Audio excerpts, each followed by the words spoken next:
Right now. Okay, we're live. Okay, thanks. Welcome, everyone, to the Select Board Interview Subcommittee. Pursuant to Chapter 2, on April 3rd, 2024. Pursuant to Chapter 2 of the Acts of 2023, an act relative to the extending certain COVID-19 measures, this meeting will be conducted via remote participation. No in-person attendance by members of the public will be permitted. The order allows the interview subcommittee to meet entirely remotely so long as reasonable public access is afforded so that the public can follow along with the deliberations of the meeting. All members of the interview subcommittee are allowed and encouraged to participate remotely. Members of the public who wish to view the live stream of this meeting may do so by going to Northborough Remote Meetings on YouTube via the link listed on the agenda. This meeting will not feature public comment. Each vote taken this evening will be conducted by roll call vote. Members, when I call your name, please respond in the affirmative. Lisa Maselli, you're muted. Aye. Julianne Hirsch. I'm here. And there, I just changed my name so it doesn't say the writer's left. So it says Kristen Wickstead. And I am also here. So, first, we are going to have an interview with, the first one's Jeff Grabowski, right? Yep. And I'm going to let him in right now. You ready? Yep, for ZBA. Okay. So Julianne will ZBA. disappear into the ether for this interview, and then she'll be back. Perfect.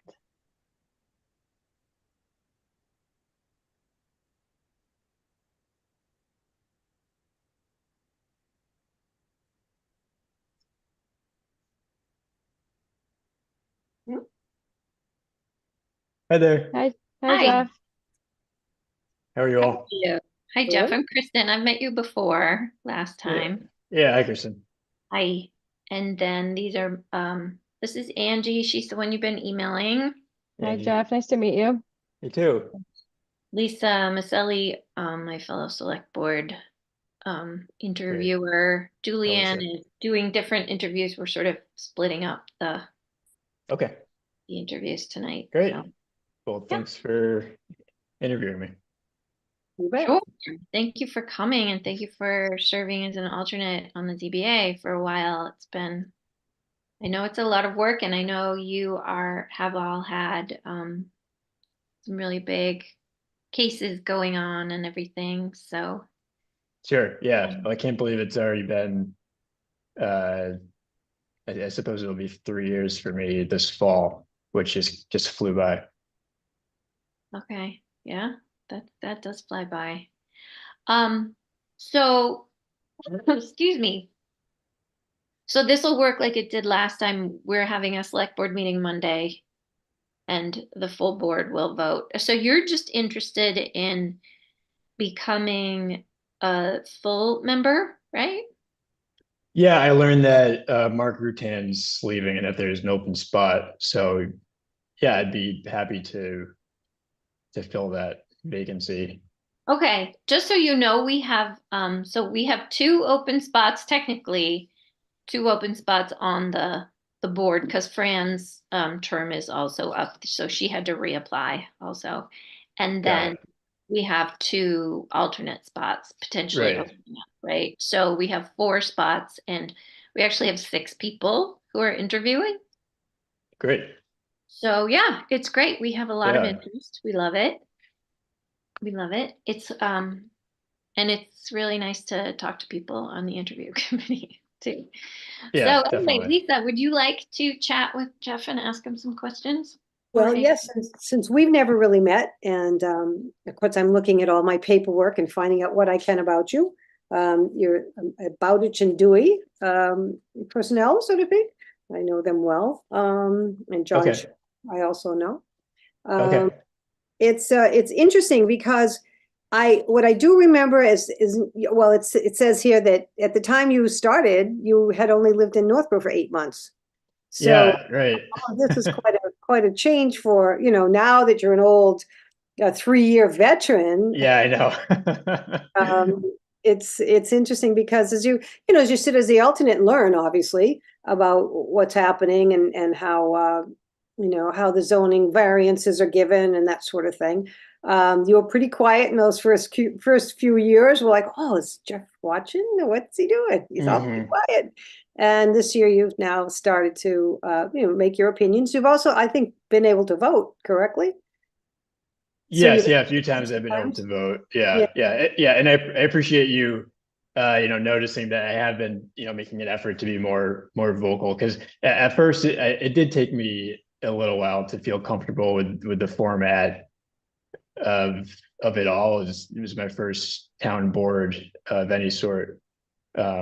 So yeah, I was kind of learning the ropes, and getting more comfortable with just how everything was run. I feel like, in my job as a lawyer, I tend to, a lot of my job is being as calculated as possible in what I say, and sure, a lot of things that board members during meetings say are calculated and, based on their review of the applications and the facts. But there's also a level of informality that I've realized, which is good. I think it fosters discussion, and so I've just generally become more comfortable voicing myself during meetings, and I have been trying to make a concerted effort to do so, because everybody's opinion matters and can be helpful. Especially, I think my opinion in certain circumstances can be helpful for my experience as a lawyer. Yes. Yes. Well, I think that's one of the good things about having, more and more people coming on board like you did with our newer people coming in, newer residents getting involved in the town and helping to build the town, the personality of the town. Because you all make that up. That's really a really important thing. And so and I'm just going to, because these are just some of the things that I've seen or that I've watched a bit. So there was the question, the age-old question of what are the 3 requirements for variance? That's a new one. You can tell me those because you've already gone through that a little bit. But why don't you let me know, because I have the paper. The 3 requirements. Well, the first one is there needs to be a unique situation because of the soil topography or shape of the property. And the second one is that there's substantial hardship to the applicant because of one of those first 3 things. Okay. The third one is escaping me. I have a feeling I think it might be something related to it's not inconsistent with the town's bylaws, or would go against the purpose of, or the goals of the town and the town's bylaws. Okay. Well, you're part of that's right. It says desirable relief may be granted without substantial detriment to the public good, and without right. implying or substantially derogating from the intent or the purpose of the bylaw. And I think that's also one of the important ones, because when somebody's coming before you, it's something that's a bylaw that they are not wanting to, they want to be able to get around, so to speak. So they come to you and they say, okay, this is how this works and that works. And then if they're good at what they do in presentation, then you go, oh, I can go along with those 3 opinions and say that might be very good for me. Do you think that in the past 3 years that you've had the specifics? I know that they started to get to be a big deal in the past, I don't know, maybe year, but with what's gone on in the 3 years, what have you felt that you've had more of? Special permits, variances, you know what I'm saying? What have you felt that came in front of you that you could put together in 3 years worth of an overview? What's the question? What kind of applications do I think came in front of the board most frequently? Yeah. I think variances. Yeah, I remember a handful of special permits, but I think generally variances. And I think there was a mix of dimensional and use variances. Okay. And did you feel at any time some of the use variances that came before you were something that maybe not a use variance that you would have normally seen or talked about? Or they all were pretty much, they came, we talked, we read, we talked, we voted. Sorry, I'm trying to understand your question. As in perhaps a variance that I thought that maybe it shouldn't have been allowed. Yeah, well, not allow, well, not necessarily allowed, but it wouldn't have applied for, I'm thinking of one specifically, but it wouldn't necessarily have applied in the normal 3 requirements for variance. For that type of application.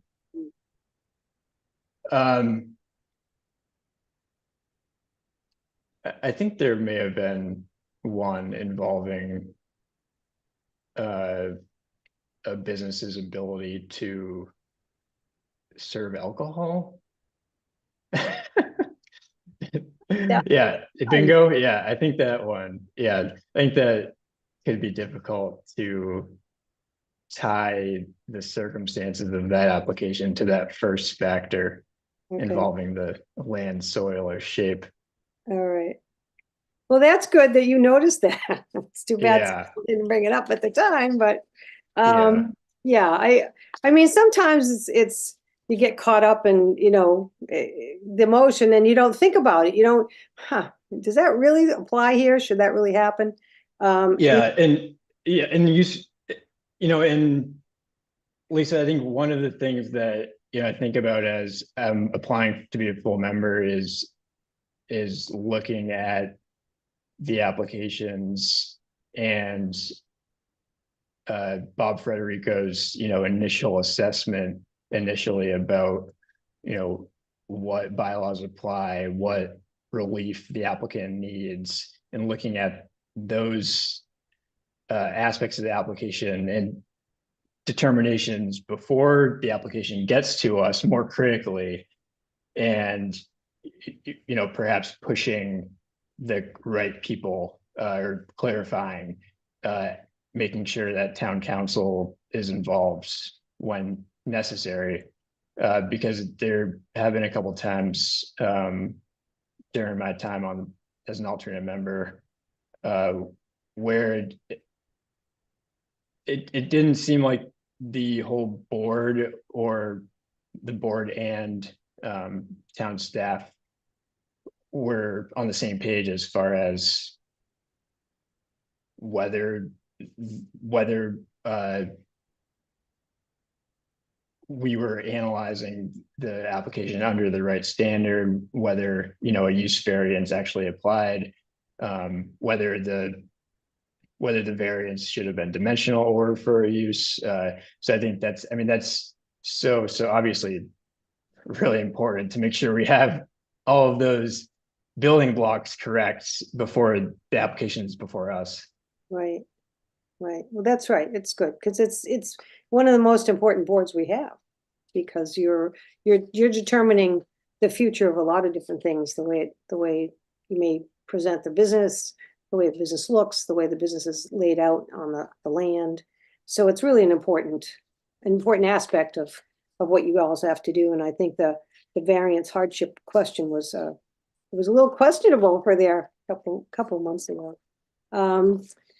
So Kristen, if you want to say something, and then I'll look for another question in my little group of questions.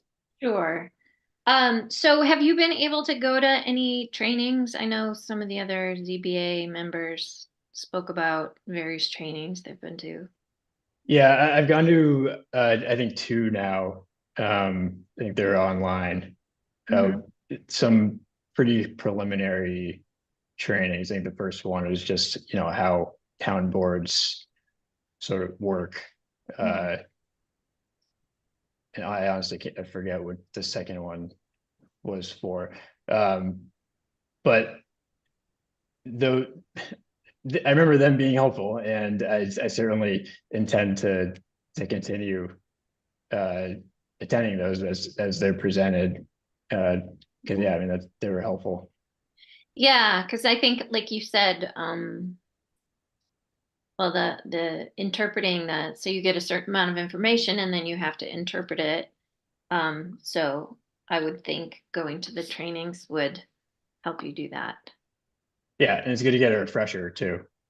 Yes, yeah, exactly. Because it's very specialized stuff, isn't it? Absolutely. Yeah. Mhm. Okay. And have you, I mean, obviously you've enjoyed being on it at least enough that you're here. So that's Ready to do more. yeah. Yeah, But I enjoyed it.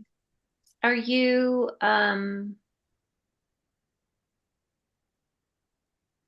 I mean, is there anything else you'd like to tell us about why you reapplied to be on ZBA, why you're here, other than just what I can glean from your application and just the fact that you're here? Is there anything else you would like to add? Um, well, I think that, yeah, I mean, I've enjoyed being on the board. Like Lisa was saying, they are an incredibly important board, and they make really influential decisions. I like being involved in town. I like being involved in the decision-making processes, and you know, the the being in the know about what's going on in town and what's being built. I think that I'm a valuable asset to the ZBA, as not only as a lawyer but also as a younger person. So Sure, yeah. I think I bring some diversity to the board to a certain extent. Yeah, I mean, I think as far as the town boards go, I think it fits well within my skill set and my experience as an attorney. Mhm. So Would you think about any other boards, or are you just really happy where you are here? I would. I think it would be. I think I would try to do it in addition to the ZBA. Yeah, have more than one on your belt. Okay. All right. So now I guess I can ask you a hard question. Another one. I watched the meeting and I have a question for you. All right. Bring it on. So, and I don't have any dates or that I can, that specific, but there was a recent meeting that you had, I believe you voted this time, but I might be wrong on that, where where an applicant came before to continue, or so they said, a contractor's yard that was in an area that was commercially zoned and wanted to be changed into commercially use as opposed to commercially zoned having industrial use. And I think the inspector or the enforcement officer, I don't know which title he had on that day, but came up with his interpretation of the fact that what people wanted to do with this property was not going to be commercial use. It was going to be a change in that use. And the applicant was trying to say, well, no, we did this and we did that, and we have, we have evidence that shows that we've actually been conducting ourselves as one of those. So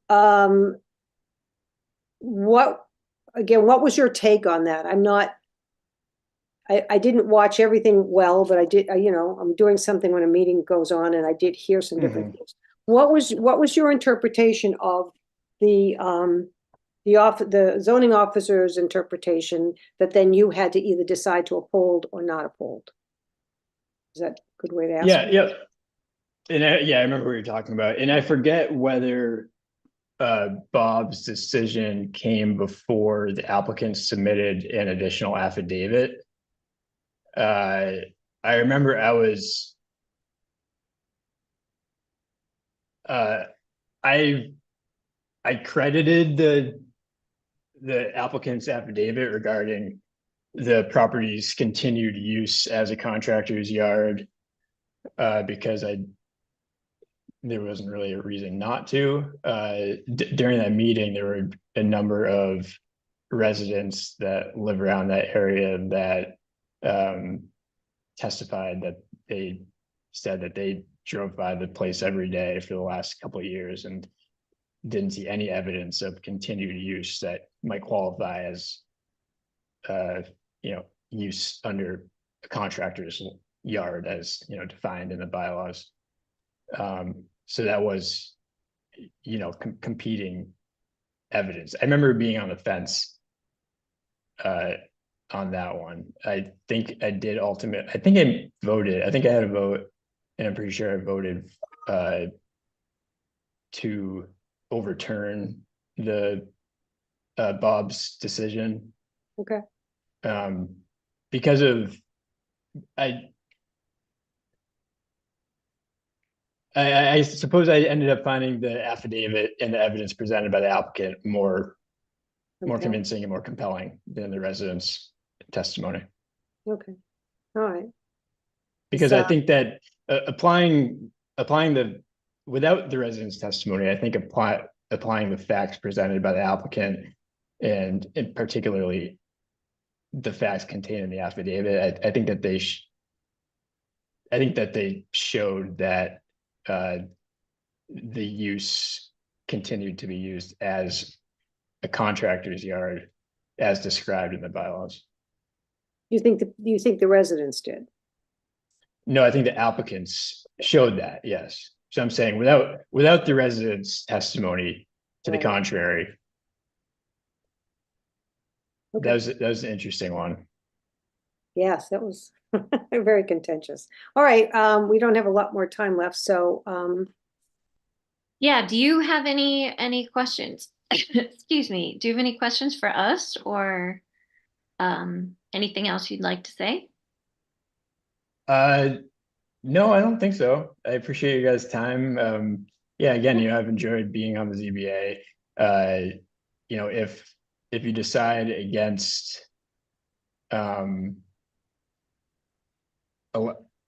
granting me full membership, I'd be happy to, be considered to continue as an alternate. Okay. But That's either good to way, know. Yeah, we've basically been asking everybody that question. So we do have some people with more experience than others, but also we also love to have newer, younger, or just newer voices, Sure. new perspectives, that kind of thing. So sure. yeah. And I'm hoping that and I think that the hope is to move at least some of the ZBA meetings into sort of a hybrid Yes. situation. So I'm hoping I can start to meet some of my fellow in person. fellow board members. And Our first select board meeting that's going to be hybrid will happen Monday, April 8th. oh, great. So then that'll be sort of the test of the system, and then everything else, or maybe it's already been tested with other meetings. I think it has.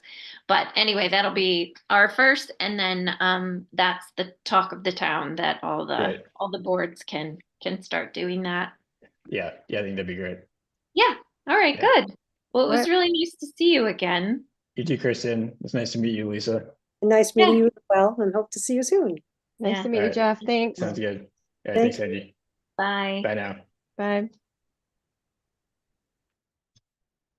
Okay, now we switch. Okay, so I'm gonna disappear for this interview, and then I will see you. So you've still got them half hours, right, Angie? Yes, yep. Okay. So I'll be back by 5 or a little Okay. earlier. All Okay. right, thank you. Thank you. All right, so I'm gonna let Julianne take the ball now. Ooh. Okay, I'm so I still, have, oh, sorry, go ahead. no, I'm Is just, I'm the Susan- newbie. So our next interviewee is Susan Harvey, right? That's correct. And I'm going to bring in Fran Backstrand and Paula Moore. They're both current members Oh, of the great. Council on Aging, and they'll be available for any questions if Susan has any, or if you have any. We're still waiting for Susan's, but I'll bring in Fran and Paula right now.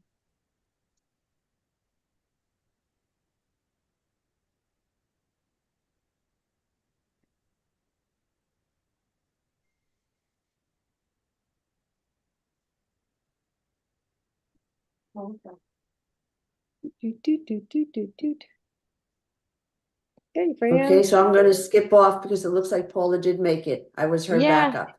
Okay, Okay. perfect. All right, Thanks, bye, Fran. everyone. Thanks, Fran. Hi.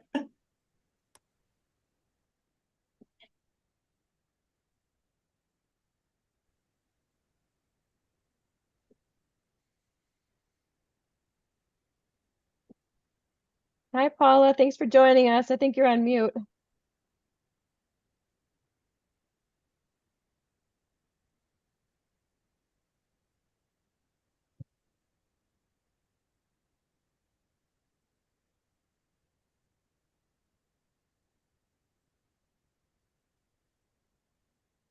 There you go. Perfect. Okay, Yay. We're in ready business. to roll. Thanks, Paula, for joining us. I'm Angie. I've been communicating with you, so it's nice to see you in person. Well, Yeah. not in person. To see the face. Right, exactly. Exactly. Um, And I'm Lisa Maselli from the Select Board. We may have run into each other at the Senior Center. But, Yeah, but I don't know that we've formally been introduced. no, hi Lisa, nice to meet you. Nice to meet you too. And I'm Julianne Hirsch. I attended a meeting a while Yes, back. Yeah, you did. I did. all right, when you're ready, Sue is in the waiting room. I can let her in. You guys ready? Great. Okay, Okay. A moment. Paula, do you happen to know how many openings there are on the Council on Aging? I'm filling in as president of the board since Adrian passed. I don't know that we have any other than one. 7, 8. Oh, I'm okay. not sure. Okay. So it looks like we have 3 Pre-open? three openings. Yep. Oh, Wow. And So- Angie, since you have the paperwork, this position is for 3 years, correct? Correct. Yep. are there any of the openings, are they all 3 for 3 years? Yep. Yes, they'll be for 3 years. Yes. Okay, good. Hi, Susan. If could you just unmute yourself for a second?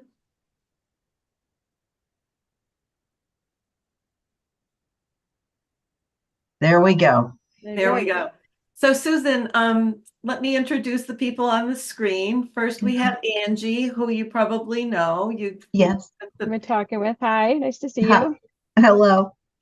And Lisa and I are on the select board. And I would imagine that you've met Paula and I don't think so. I don't think so. No, I mean you look familiar, but I don't think if you were at the senior center we exchanged any words or anything. No, might have saw you at a dinner. Actually, I haven't been to any of the dinners, but I was volunteering for a few months at the senior center at the front desk. So Oh, okay, so you were up there, yeah. Mhm, That's probably where we passed. probably. so Susan, we usually start off with why you're applying for this particular committee or board. And if you wouldn't mind, answering that. And it's interesting, you've been in town for about a year. Uh-huh.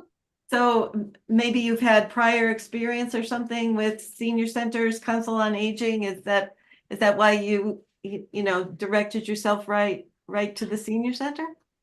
I wanted to do something to contribute somewhere. And I don't remember how I found the senior center. I guess maybe it was just a logical choice. If, I'm at this age and if I can give something or help out somewhere, that sounded like a good place to go to.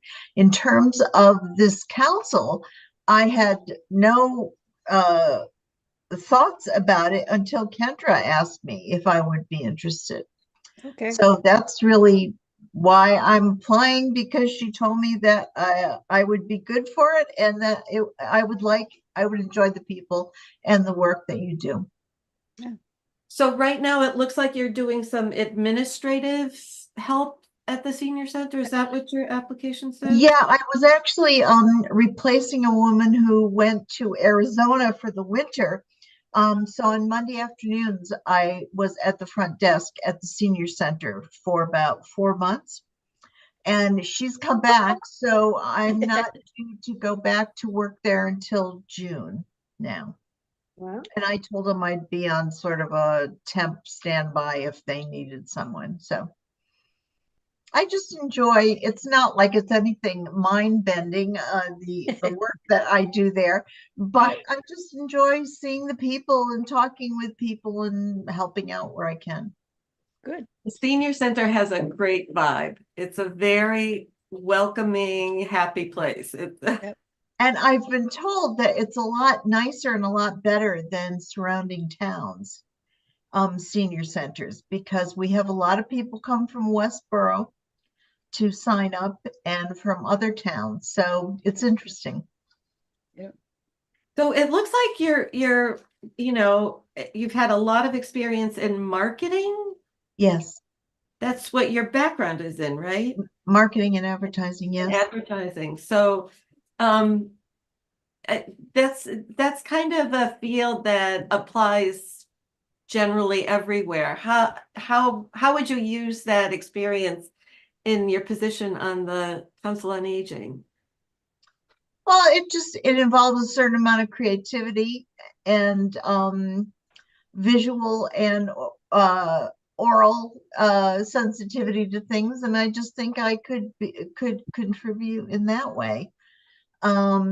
Maybe a new voice could come up with some new ideas for you. I think that's a good idea. Because fundraising, I've got that marketing background too. So fundraising is always something well, what do you think we should do here? And how do you think we could raise awareness and raise some money so that we could come in? And again, I think they're very generous. Do you do that, right? Paula, you do fundraising, or is that more the friends?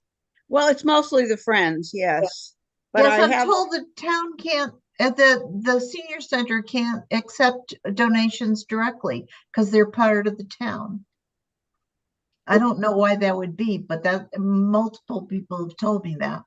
Yeah, That's it's why the same way, I think it's the same way for the library. That's why you have friends of. Exactly. That's right. Exactly. Friends who can accept money. Yes. Good friends.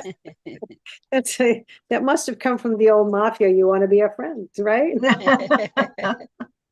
So, but you present yourself as being, high energy and at this stage, the people that are coming in, and I'm certainly one of them, you want to have a friendly face. You want to feel welcomed. You want to feel that, you're a new person to town. This is how you're going to get to meet more people and how more people are going to get to be brought in, so to speak, to the benefits of having the center and just the caring that goes into it. You would certainly present yourself that way, and I applaud you for that. I think thank you. Very nice. Certainly at the front desk, people are looking for welcoming face, and right, Paul? right. So Paula, it seems as though Susan, has done a lot at the senior center, but maybe not so much with the Council on Aging. Do you want to maybe, Well, just explain? Well, we work in conjunction with the senior center, obviously. And I've only been there a few weeks since Adrian passed away. So I really haven't paid that much attention. I just knew they were all there for a Oh, reason, and learning as I go along, you know. Aren't we So all? that's how we do things. Uh-huh. But it seems like a pretty vibrant group, and of course, we love the Friends. The Friends always do their more than their part.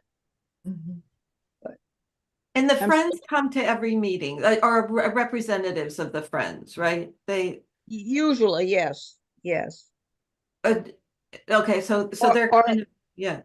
or of course, Kendra is there too, so Mhm. she obviously has the connection if there's something that we need to know. But we're not a high and mighty. No, Well- but you know, the seniors are a large demographic group in Chunk. town. Yes, a nice chunk of Really? people. Yep, right. Right. What is the quote usually? At least 25%, I think, right? Could be. It could be. I've been very impressed, as you said, just going to other senior centers and seeing how well run ours is compared to others. Mm. They're all nice. They're all very nice, but I think ours is very well run. It has been. Mhm. And And still is. very dynamic. When I read that, you know, that literature that you send out, yikes. I Yeah. Well, wanted to, that's all Kendra. is it?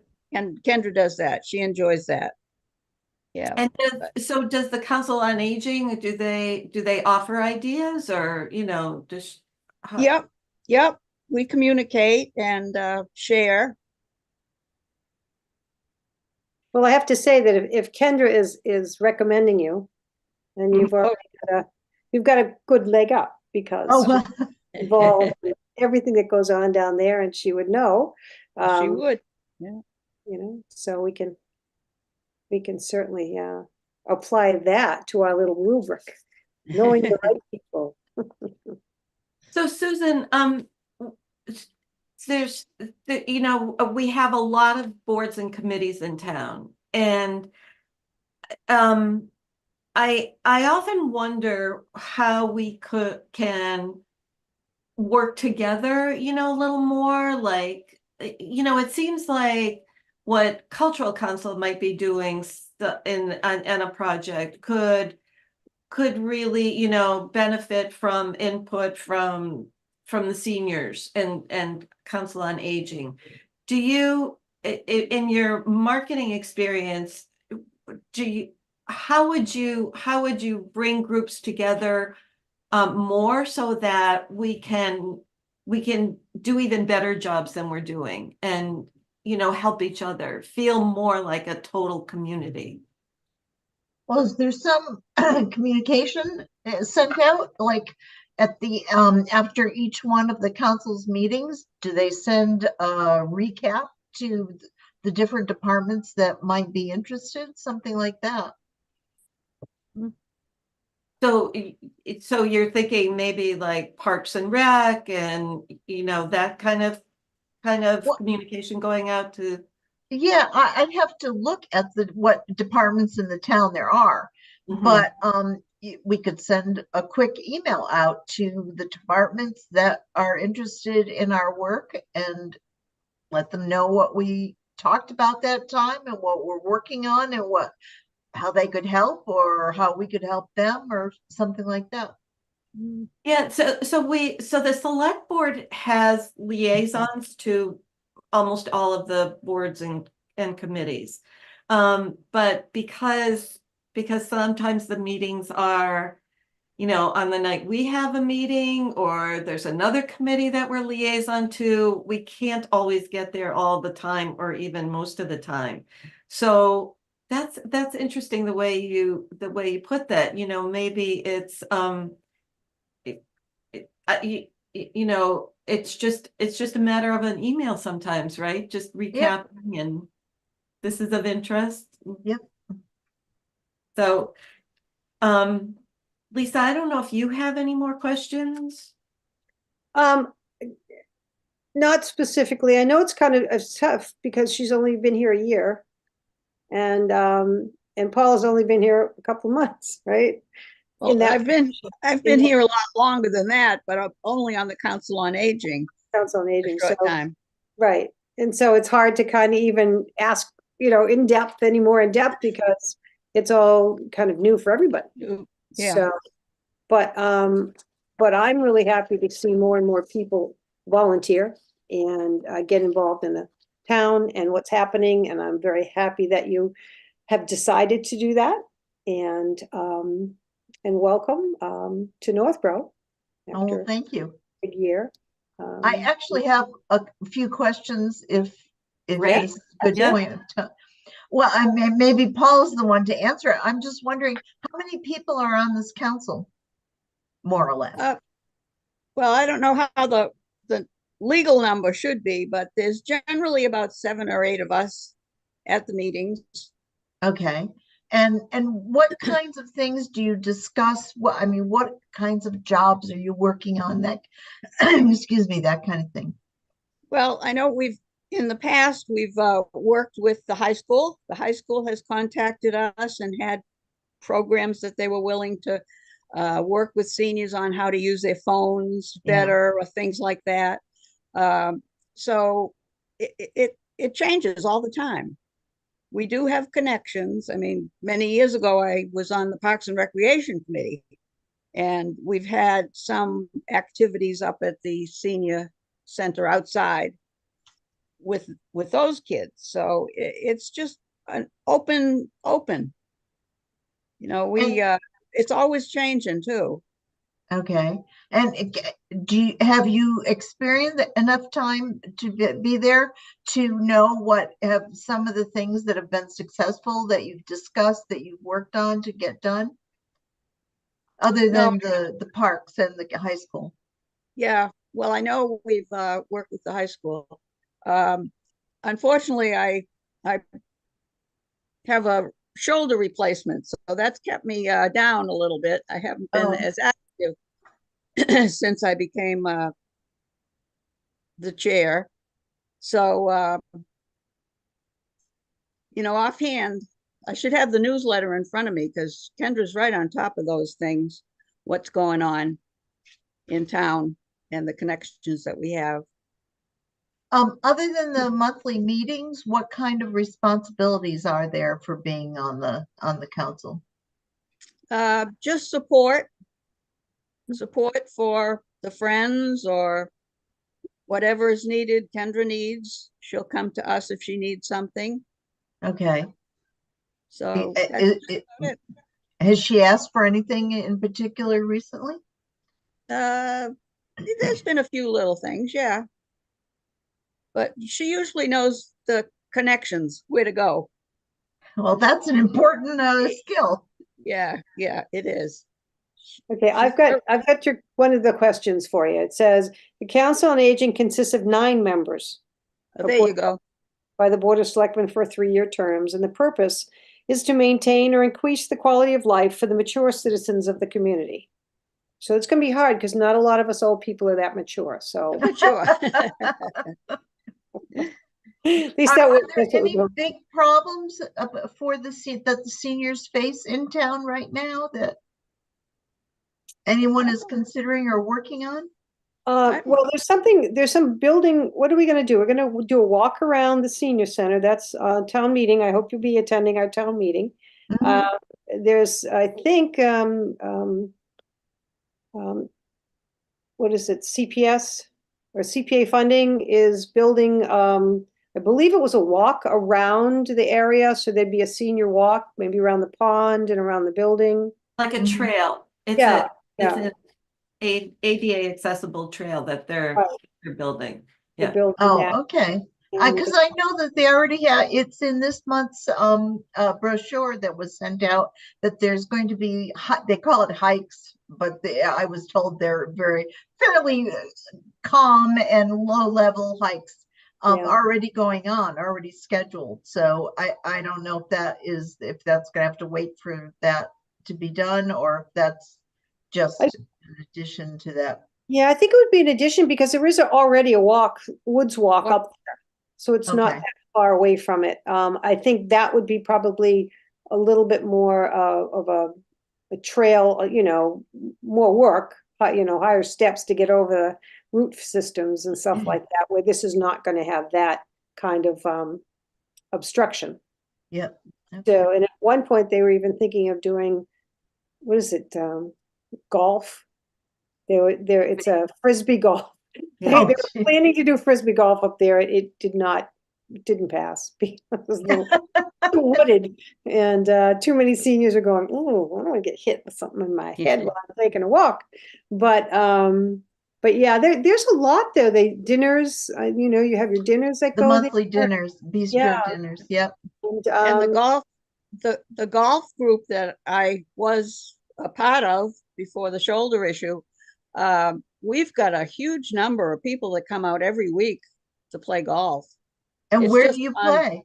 We play at the small course at Cyprian Keys. and that's nice. Yep. And we have to turn people away every year. They come from all over to join our group. We probably Oh, have about really? 60 members. Yeah. I think I know one of your members, Ellie. Ellie and yeah. George. I can't Ellie think and of their George. last name, but yeah, Yes. Yes. Yes. I play mahjong with Ellie almost every week. So Oh, there you go. That's a good group too. And the exercise group, that's pretty decent too, with the numbers that are in there. Stretching and it's always filled up. Certain ones of the strength Yep. and balance and the Zumba and everything. Yeah. So Susan, back to your previous question, what are some immediate needs? And thankfully we're past that, but I recall during the pandemic that there was not only concern about, everybody getting vaccinated, but because everybody was so isolated, there was an effort to make sure that that the seniors felt, that there was still going to be some kind of connection because rightfully it's such a great place. That's, a lot of socialization for people. And when that was closed down, and people came together and tried to figure out, how to meet those needs. But those are the kinds of things I think is a correct answer to, what the Council on Aging might face here and there. Would you agree, Paula? yeah. I mean, hopefully, but there's things that happen, and the Council on Aging is there to make sure that the seniors are getting their needs met. Right, well supported. And I guess like Paula said, it can change from month to month, year to year. Yes. Yeah. And I don't know if I missed it. You meet at the senior center for your monthly meetings? Yes. Yeah, okay. All right. And if you're out of town, can you zoom into the meeting so you don't miss it? We haven't had that opportunity yet, but I suppose it's possible. Okay. I'm wondering if you don't have hybrid set up there too. I know they have cameras. Yeah, I think actually that they do. Was it the senior center one? Yeah. Yeah, I thought so. That there's going to be hopefully, because we're going to have a hybrid throughout town, so that you can join if you're somewhere else. You don't have to be in person to be able to attend these in-person meetings. So I think that's it for my questions. So let us just explain to you that so at the end of this meeting, then Lisa and I will discuss all the applications for the various boards and committees, and then we bring our recommendation to the full select board. Hopefully that will happen on Monday, April 8th.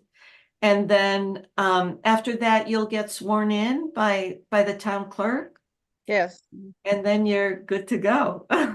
Okay, all right. So it sounds positive.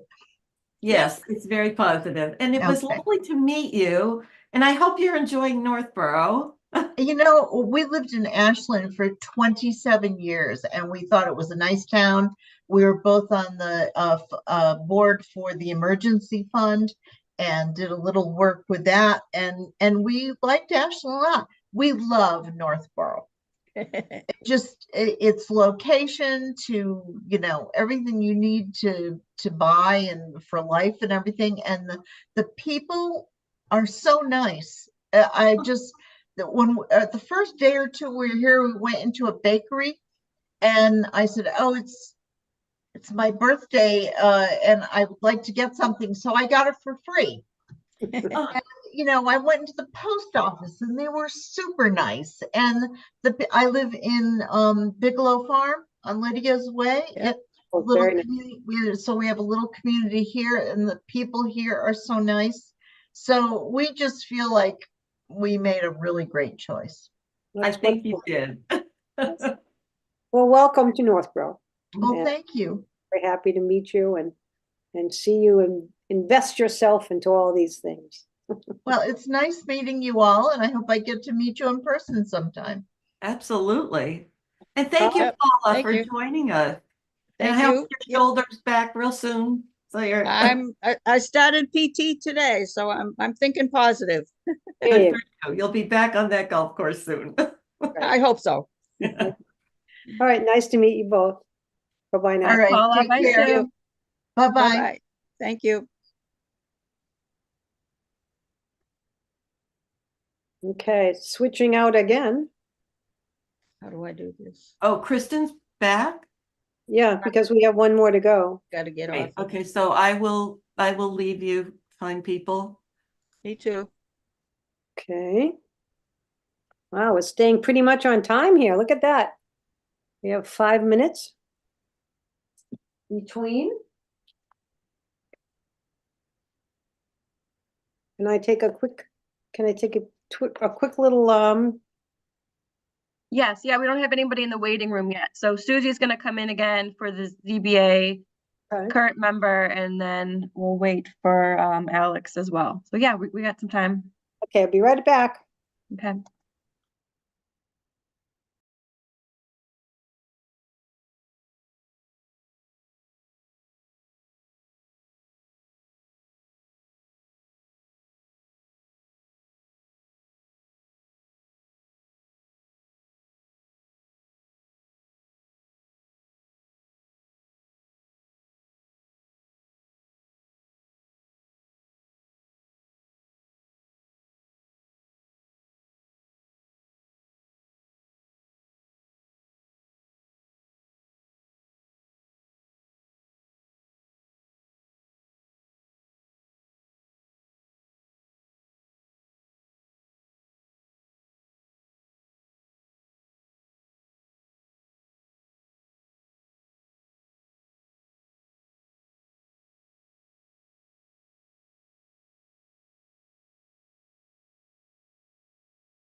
No, We have Susie in the waiting room, so we're still waiting for Alex. okay. She's a very, very nice woman. I agree. Hello. I went and picked up my car at the shop. Fixed. Nice. That's always a good feeling. Yeah, I have Susie in the waiting room. I'll let her in. Is that okay? And then we'll wait for Alex. sure.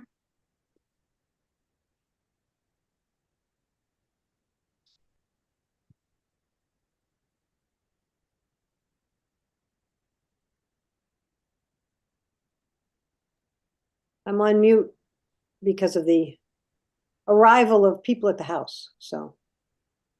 I'll be off unless I hear an outburst again. Hey, Hi there. good evening, everyone. Hey, Susie. There you go. Alex just joined the waiting room. Are you guys ready for me to let him in? Sure.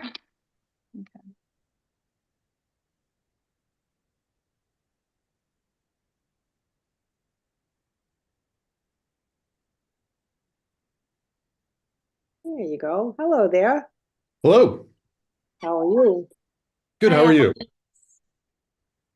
Hello, Alex. Hey, Kristen. How are you? My Kristen? name is Kristen Wickstead. No, just kidding. Okay. Kristen So and full guest. disclosure, Alex and I are friends. So that's that.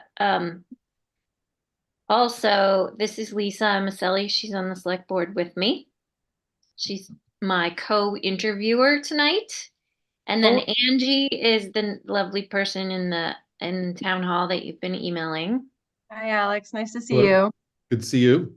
And then Susie is on the ZBA and she is here to answer whatever questions you may have or weigh in on I don't know if any of our questions are really stupid.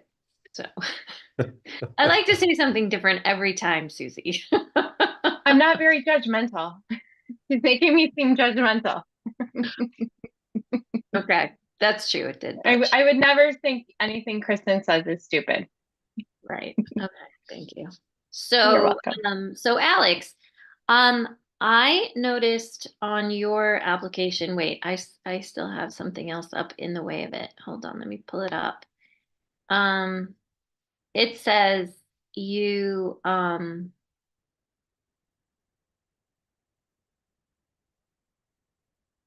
okay, up until recently, your work schedule made it difficult to volunteer. So, but now, you think you can, and you chose the ZBA. Lisa, I'm stealing your first question. So, other than the fact that you had conversations with various people, is there something about the ZBA that particularly interests you?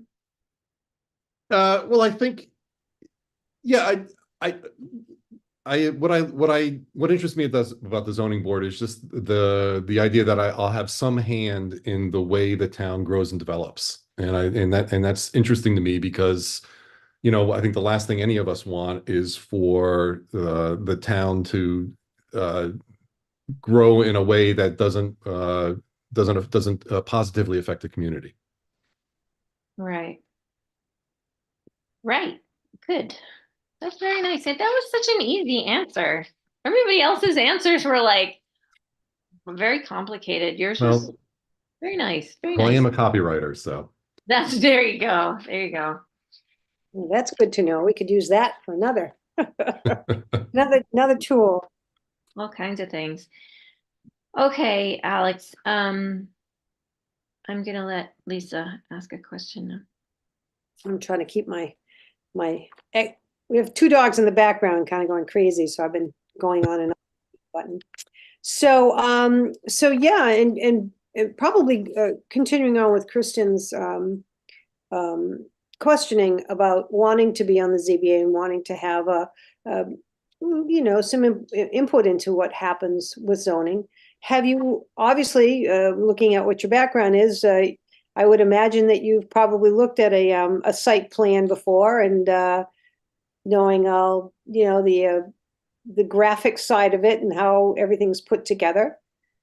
I have to be honest, my only experience would be with our own house, doing renovations and additions on our own house and having to deal with zoning issues and surveyors. So I have that little bit of experience.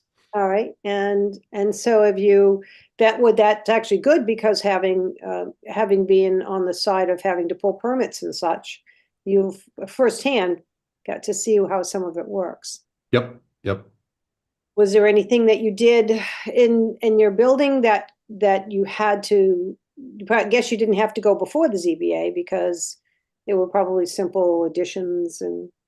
Yeah, we were very lucky. We were a little worried about one part of the addition was going to be too close to our property line, and that's why we had to have the survey done. But we were lucky that everything worked out. Okay, great, great. Have you been able to watch any of the ZBA meetings? I have not.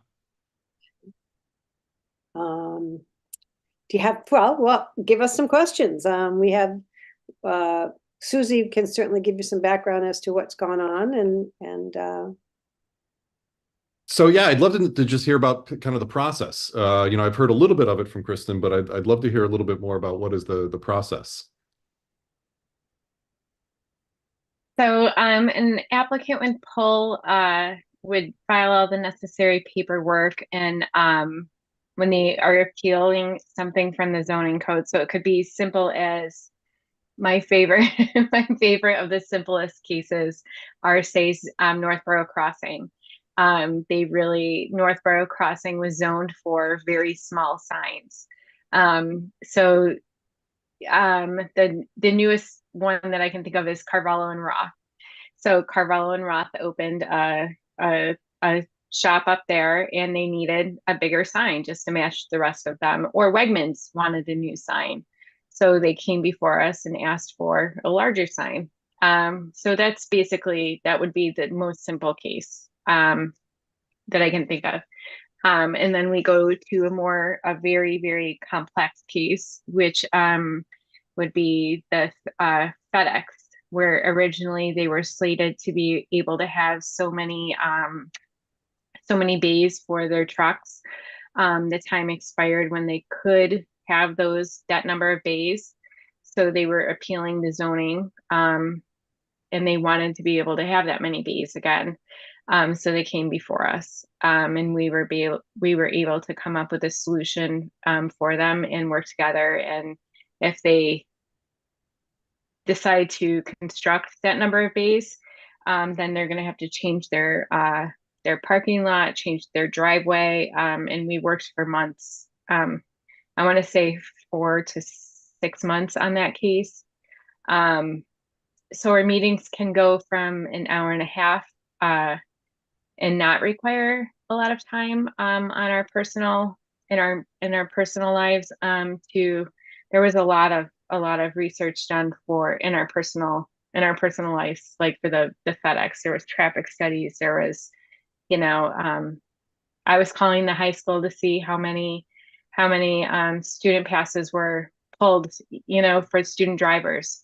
Learning a lot about that, which was escalated very quickly, I will say, on behalf of the student, and kind of give the high school a lot of credit. I was like, Susie Sislicka, on behalf of the zoning board, all of a sudden it's like passed from secretary to secretary, and all of a sudden I'm talking to one of the principals. I'm like, I know the superintendent, I am a safe person, but we do a lot of research just to do the best for the town.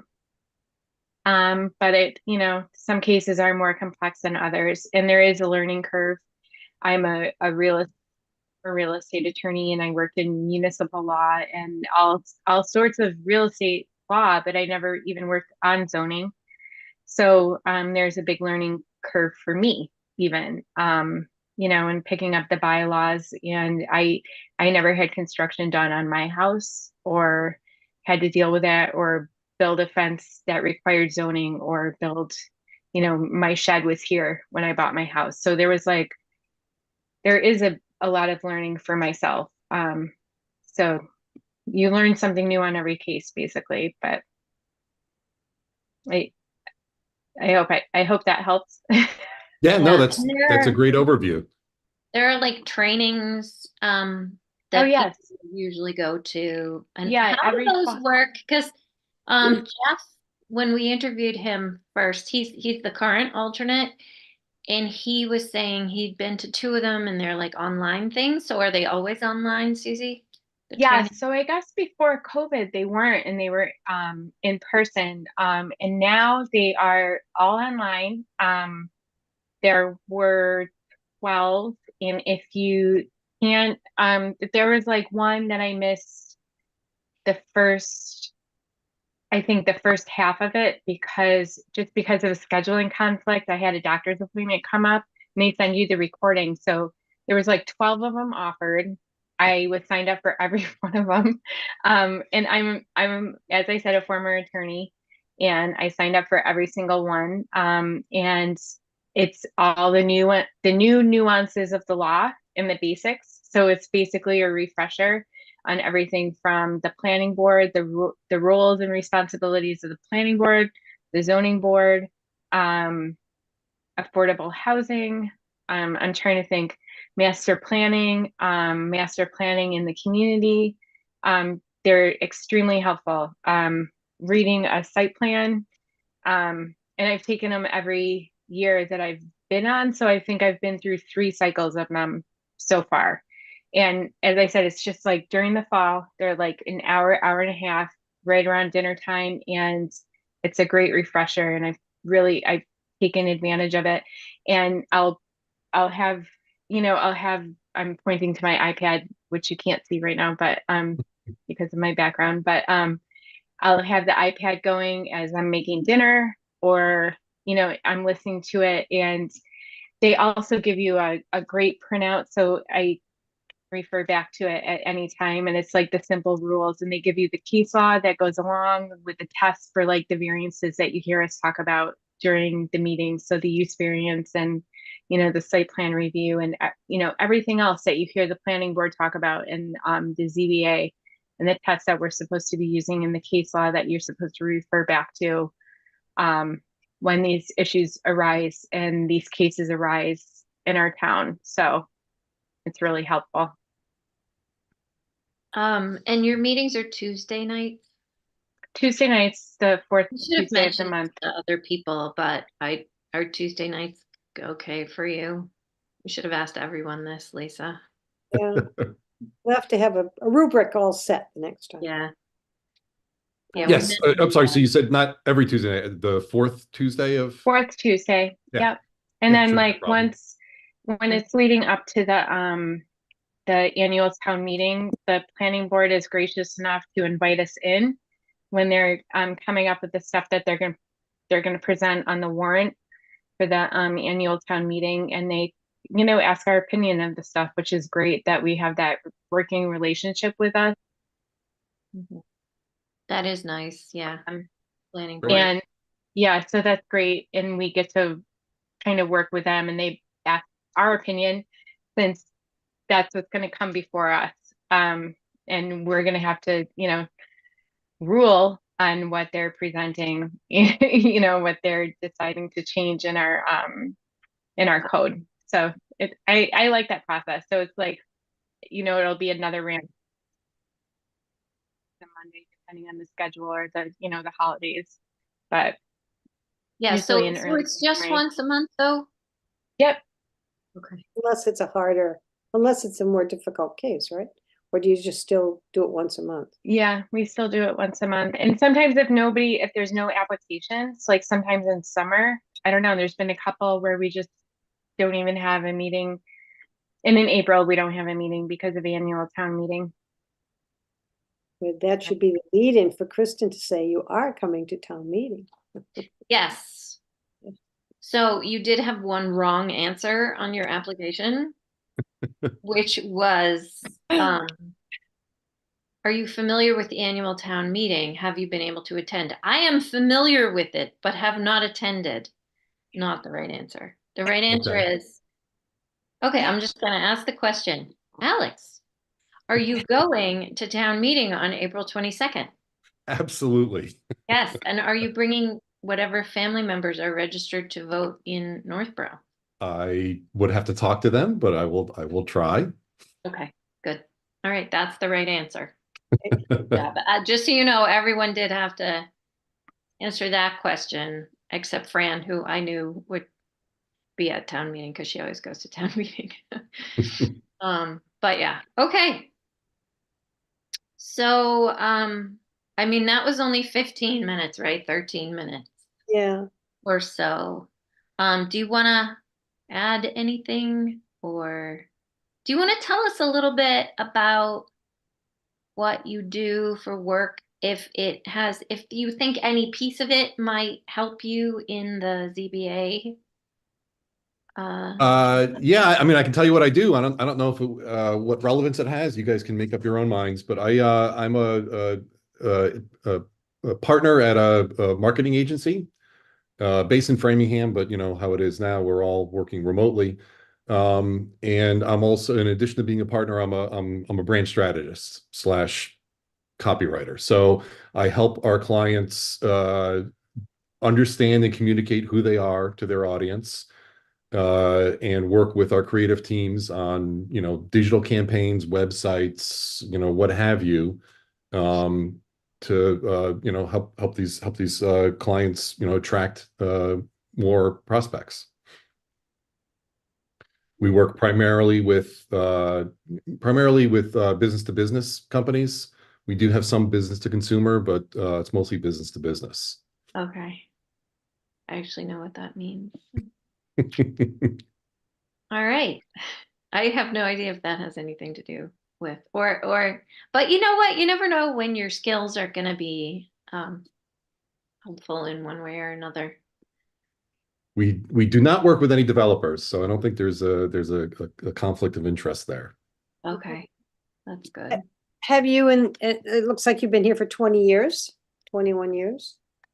So in those years, have there been things that have gone on in town that you have been watching, or well, you didn't get involved in any of the other committees, but is there something that you noticed, or you talk about coming in impartially, which is great, but there might be something that has caught your interest to be more inquisitive about what's happening? This doesn't necessarily relate to zoning, but the whole traffic situation downtown is I mean, if I can't count how many times I've seen somebody, you know, make a turn on red, or not wait for a red light to make a left there at Church Street, not wait for a green light rather. It's kind of a mess. Other than that, things have been going, I think, pretty well. I think, you know, at least in my little corner of Northborough here, we're pretty happy. Yeah, you're in a pretty nice street, pretty nice little road. I don't know how close you are to the schools, but yeah, very, very close. Yeah. Our girls walked to when they went to Melican, they walked. Okay. Yeah. Yeah, they were talking about putting some blinking lights now to stop the traffic while somebody crosses over to go to school. So that's in the conversation right now. Yep. So and you said, what you do for work. We might look to see if we could also get you on the economic development group. Everybody's talking about getting more economic development, and here you are, business to business. And do you think, are you 100% remote, or do you go into an office? Do you? Yeah, we still have an office, and we try and go at least once a week, usually on Wednesdays. But this week we're going in tomorrow. So, yeah, some people go in a little bit more, but we try and get in there at least once a week. Do you find that working remotely still, even after now that COVID is over, that it entices more businesses to come in, or do you think it's kind of set it back a little bit, because that you want to try to make as much business as you can when you're working with your clients? is that starting to, more people are just coming out in person and not doing much in remote, or? I don't know. Everything I've seen, just anecdotally speaking, I think remote work is here to stay. I don't know of a lot of companies personally that are forcing their employees to come in. I mean, I've read stories about some of the bigger corporations, especially in Boston, that are starting to make people come in more. But the experience I have is I think remote's here to stay. Okay. And how do you think that actually affects like this brick and mortar businesses that you're gonna have? 'Cause Yeah, that's- it's tough. It's really tough. You think about just something as simple as like lunch places to have lunch. Like with if less people are going into Boston to work, or less people are going into here in Northborough to work, that's less lunch orders. That's there's such a trickle down effect to everything that it affects a lot more than just the real estate. Mm, Right. Okay, well, I think we can probably let you go. A lot of our Angie scheduled half-hour interviews are usually, in the past, Julianne and I have only done 20 minutes, so 15 or 20 minutes. So sometimes we do kind of run out of things to talk about in the half-hour interviews. So it's not you. But thank you so much for raising your hand and saying, I will give it a go. So we appreciate you coming tonight. Great. Well, thanks a lot. I appreciate the opportunity. Yeah. Yeah, Thanks. nice to meet you. And see you all at that zoning board meeting that I'm definitely going to. That's Thank you. Or the Town board meeting. meeting, the town meeting. Yep. And tell me. Okay. All right. Bye. Thank you. Bye-bye Hi, now. Alex. All right. Now, Susie, you're all set. Thank you so much for all your help last night and tonight. I'll see you in a little bit. She's gonna come back for Nora for community I'm fairs. coming back. Oh, great. Oh, okay, good. All right. All Thank right. you. I'm disappearing for a while. What time I'll do you see you at need me 6. back, Angie? 6 o'clock. That's that's after everything's over at 6? Or No, that's when Susie's interview is at 6? yeah, 6, I think is our last interview, so. We went at 6:30, because we added Alex, so that now we went at 6:30 is our last one. It starts at 6:30? The last one starts at 6:30, yep. Okay, so I'll show up like 6:45, Okay, 6:50, in case you don't use the whole half hour, okay? okay. And then if you guys, Right? that's for Hmm? you, Susie. Yeah, For you me. and I are Yeah. different. Okay. Yeah. I'll Yeah. see you guys soon. Thanks. Thank you. Julianne, Hi. hi.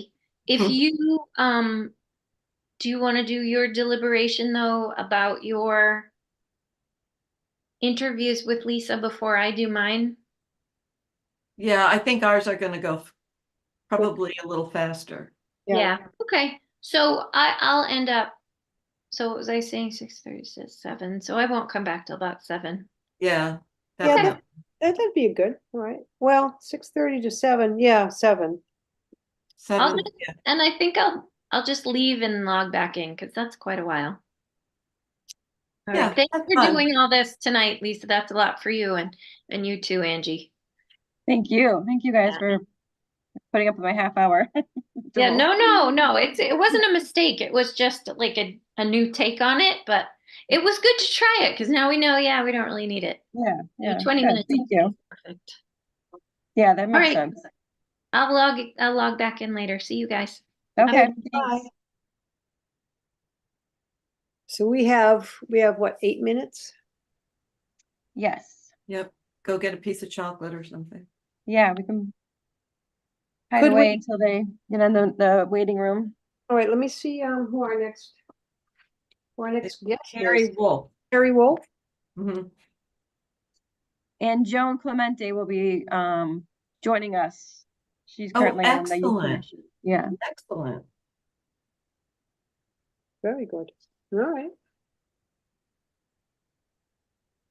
We do have to work on that rubric. So we have kind of the same questions at least, because we did forget to ask her. a couple of questions to Jeff. So I am going to take off a couple minutes and I'll come back in 5 minutes. Is that good? That sounds good. Thank you.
Hmm.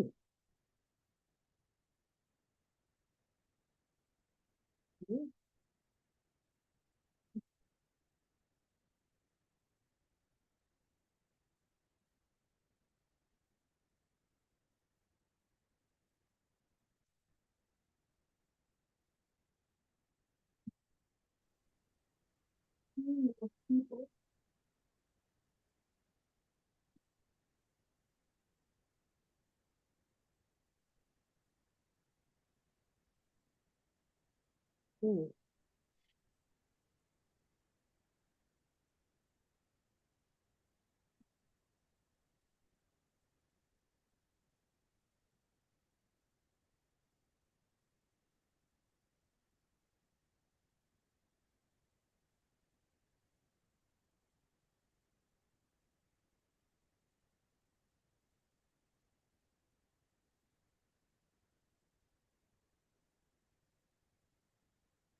Hmm. Are you there? I am. Here with all my mess. Do you know how many of these other, I probably should take a list of what's still open? Because I didn't even realize the Council of Aging had 3 openings. Yeah, definitely Cultural Council. They have openings for a lot of people. Is that right? And I think Historic District could use, not sure. Hmm.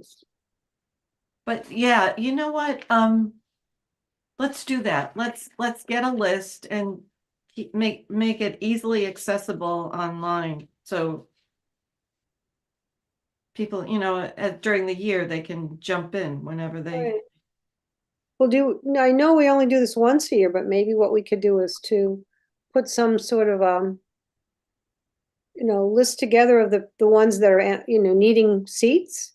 And maybe some sort of, advertising push to get that news out there, and especially the, Cultural Council. I mean, that's a lot of fun. A lot of artists. Work. Yeah.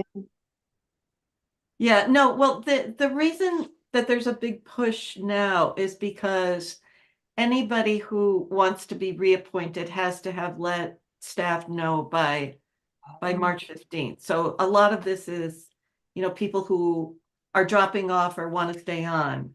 And Okay. that's what's happening, I think, with this month. Mhm. But no, you're right. We should get a lot. We should do a little bit better with advertising. Right. Because the open seats wouldn't matter. We could just put them on. Like, Exactly. Okay, so it's Yeah. 5:30 and yes. our next candidate is Carrie Wolf. And Joan Clemente is going to be here for that. Okay. Is that what Angie said? Yes.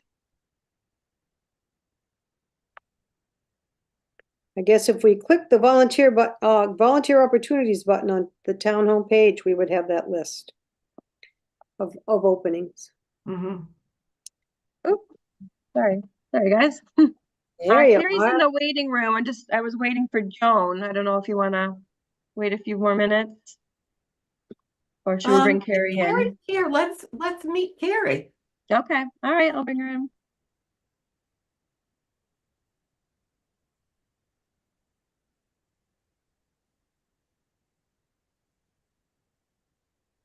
Hi, Hi. Carrie.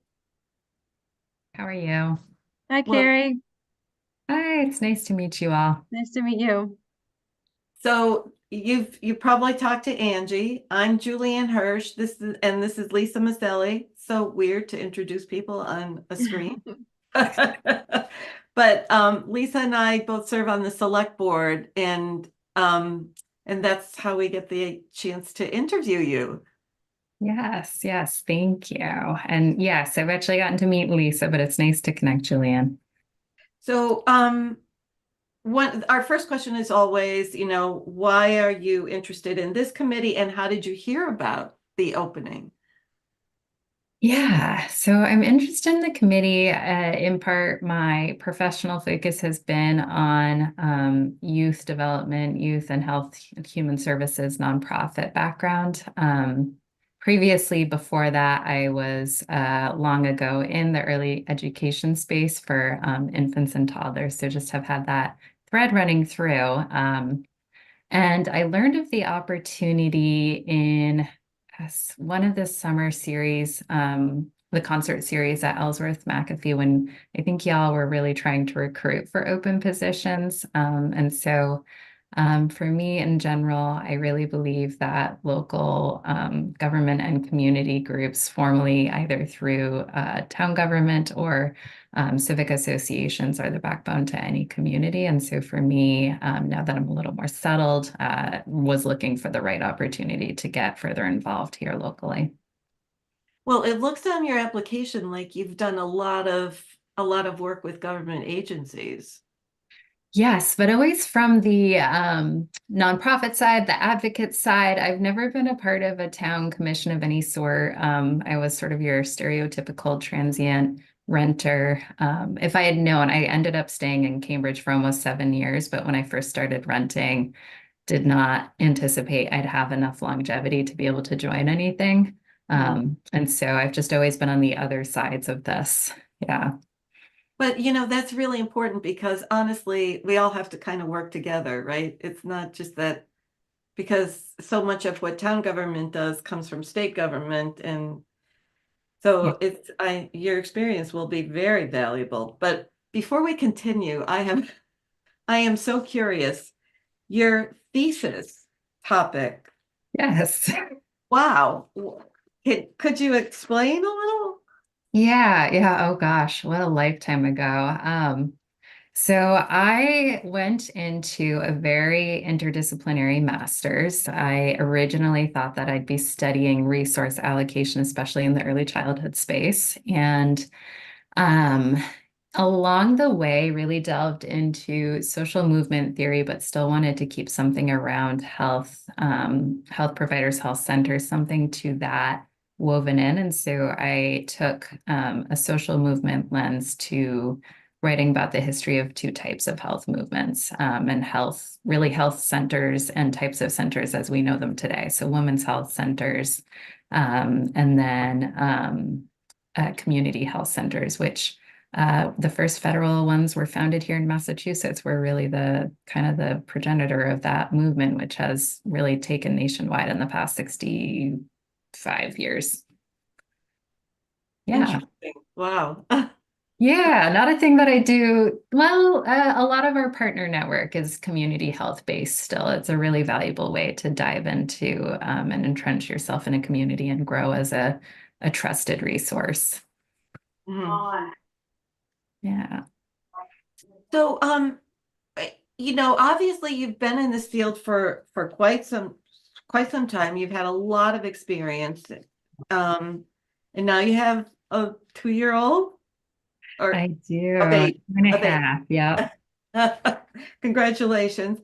What do you think are some of the big problems facing children, parents, families these days? Is one thing, for example, that comes to mind is affordable childcare. I mean, I don't know if that's a passion. I don't want to put words in your mouth, but what do you think are some of the issues we're facing? Yes. So for youngest children, I would have started with childcare. It is across the board. Unaffordable, but also local wait lists are really, really challenging. And so really a lot of instability for families just trying to orient themselves if they want to or need to be working. I think also from that younger space, it can be really hard to get acquainted with your town resources, community opportunities, and the likes. There's, we hear about disconnectedness, and we think about it often with like teens, for example, but there's also, I think, a lot of disconnectedness that parents can go through that until you're in school, as I understand, or well, I should say until your kids are in school, as I understand it. it can be really hard to know who your community is or where to turn or what's available, what's even, even just what's the right ways to go to the library, through to something like, who should go to the Be Well event, which that one I'm going to speak from personal experience. The first year we passed it and I was like, I don't know what's going on over there. So we're going to just keep walking versus, being on site at Ellsworth McAfee for this past one. But I think as kids get older, there is a lot around young kids, older kids' mental health that has been a really pressing challenge in the past couple of years. Research shows that some of it is, yes, grounded in how disruptive the pandemic was.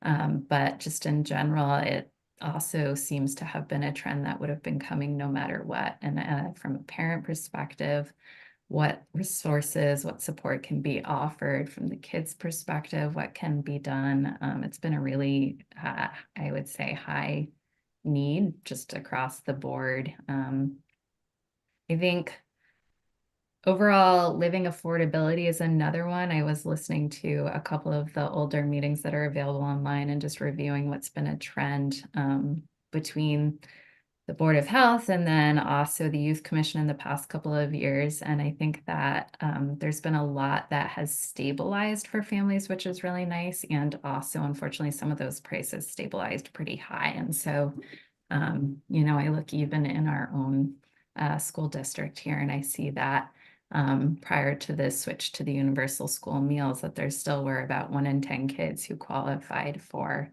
free and reduced lunches, which is a pretty good barometer for overall family resources being tight. But I think beyond that, on the flip side, to flip to something more positive, there's always more opportunity to think about programming to build community in a fun way, in a way that is offering the hope and offering what can be kind of the positive side to everything. So not just focusing on needs and or thinking about something like deficits or not quite growth opportunities, but the parts of a community that certainly need the support, but also everyone and every community is going to benefit from having things that are going to be available to celebrate, to come together, to just have something like a summer series where we're all going to be in the park together, or the cultural events that have been growing. Yeah. Yeah. There. There's a lot happening in town, and I think there's just a certain, there's an energy, and then of course, coming out of the pandemic, you can even add to that. But sorry, Joan, I should have interrupted myself and introduced you. So can you take yourself off of mute and maybe tell Carrie a little bit of details about where we are with Youth Commission these days, because are you in a little bit of a standstill a little bit, or? Oh, yeah, we are in a standstill. I'm sorry. I thought I was unmuted.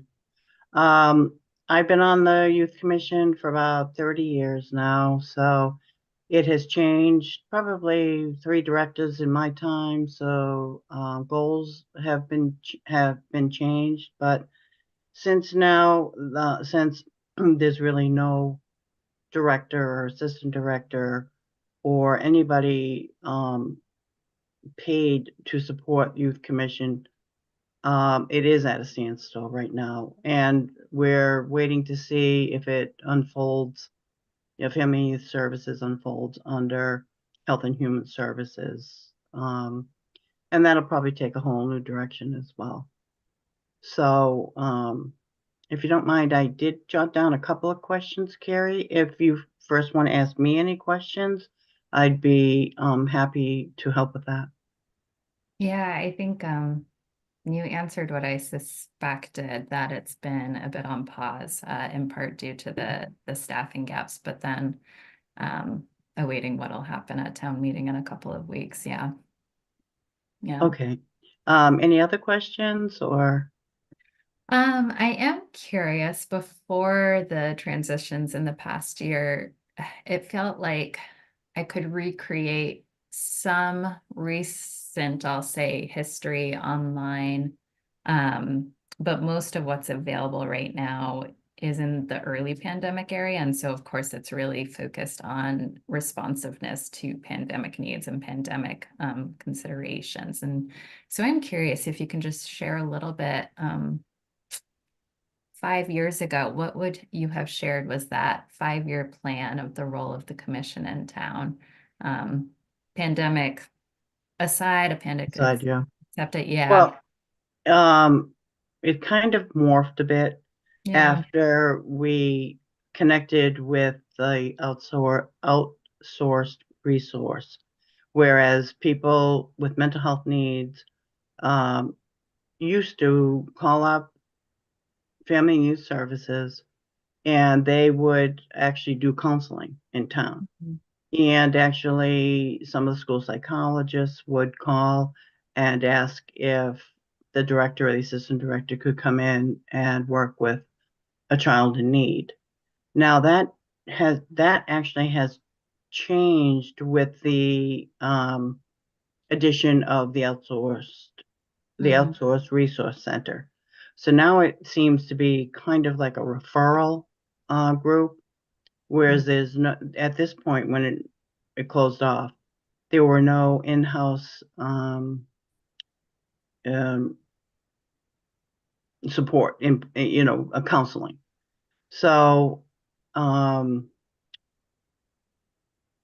would kind of like to see that start up again, just because there's a wait time, and when you access the outsourced resource center, as well as sometimes there's real immediate need, like it's they need to be seen that day. There's also, there is a support, and it was continued all the way to the end, on helping fill out forms for fuel assistance and housing assistance. Housing was really difficult to get, and due to the state guidelines and what was happening in the state. But I do believe that will continue under the Health and Human Services group, and it may even still be happening now. Oh, I always pushed and always liked having work programs that would support all of families, and not just the ones in severe mental health crisis. So I believe the 5-year plan was to do more of that. And also, since the time was freed up with just, not counseling within town. Yeah. So, and at one point, I don't know how they're going to, support fund care and the after school programs, because at one point those programs were completely under Family and Youth Services. Then they spun off and became their own entity, but they still shared a administrative secretary or administrative person. So I don't know if that helps or confuses things more, or. No, it doesn't confuse anything more. I think what I'm hearing out of all this is an overall consideration for everyone in town, and also there's been a lot of consideration around the right way to respond, it sounds like. And I think I was struck. I'm curious, and I don't think this is something that could be succinctly answered, but when I joined the meeting a couple of weeks ago and listened in on the proposal to merge the two departments, I was struck by that staff expressed confusion over who owns what and the overlap and what can be supported. I guess I'll just say that doesn't scare me away. That's what I love trying to help support and think through. But it is interesting just to hear kind of where this, I don't want to say it all started, but where it was more recently, because I just recognize the pandemic also just threw a wrench in most everyone's plans. Yeah. Yeah, I mean, however it shakes out, there was a little bit of crossover. So it's always good in any organization to, eliminate that so you have time to do other things.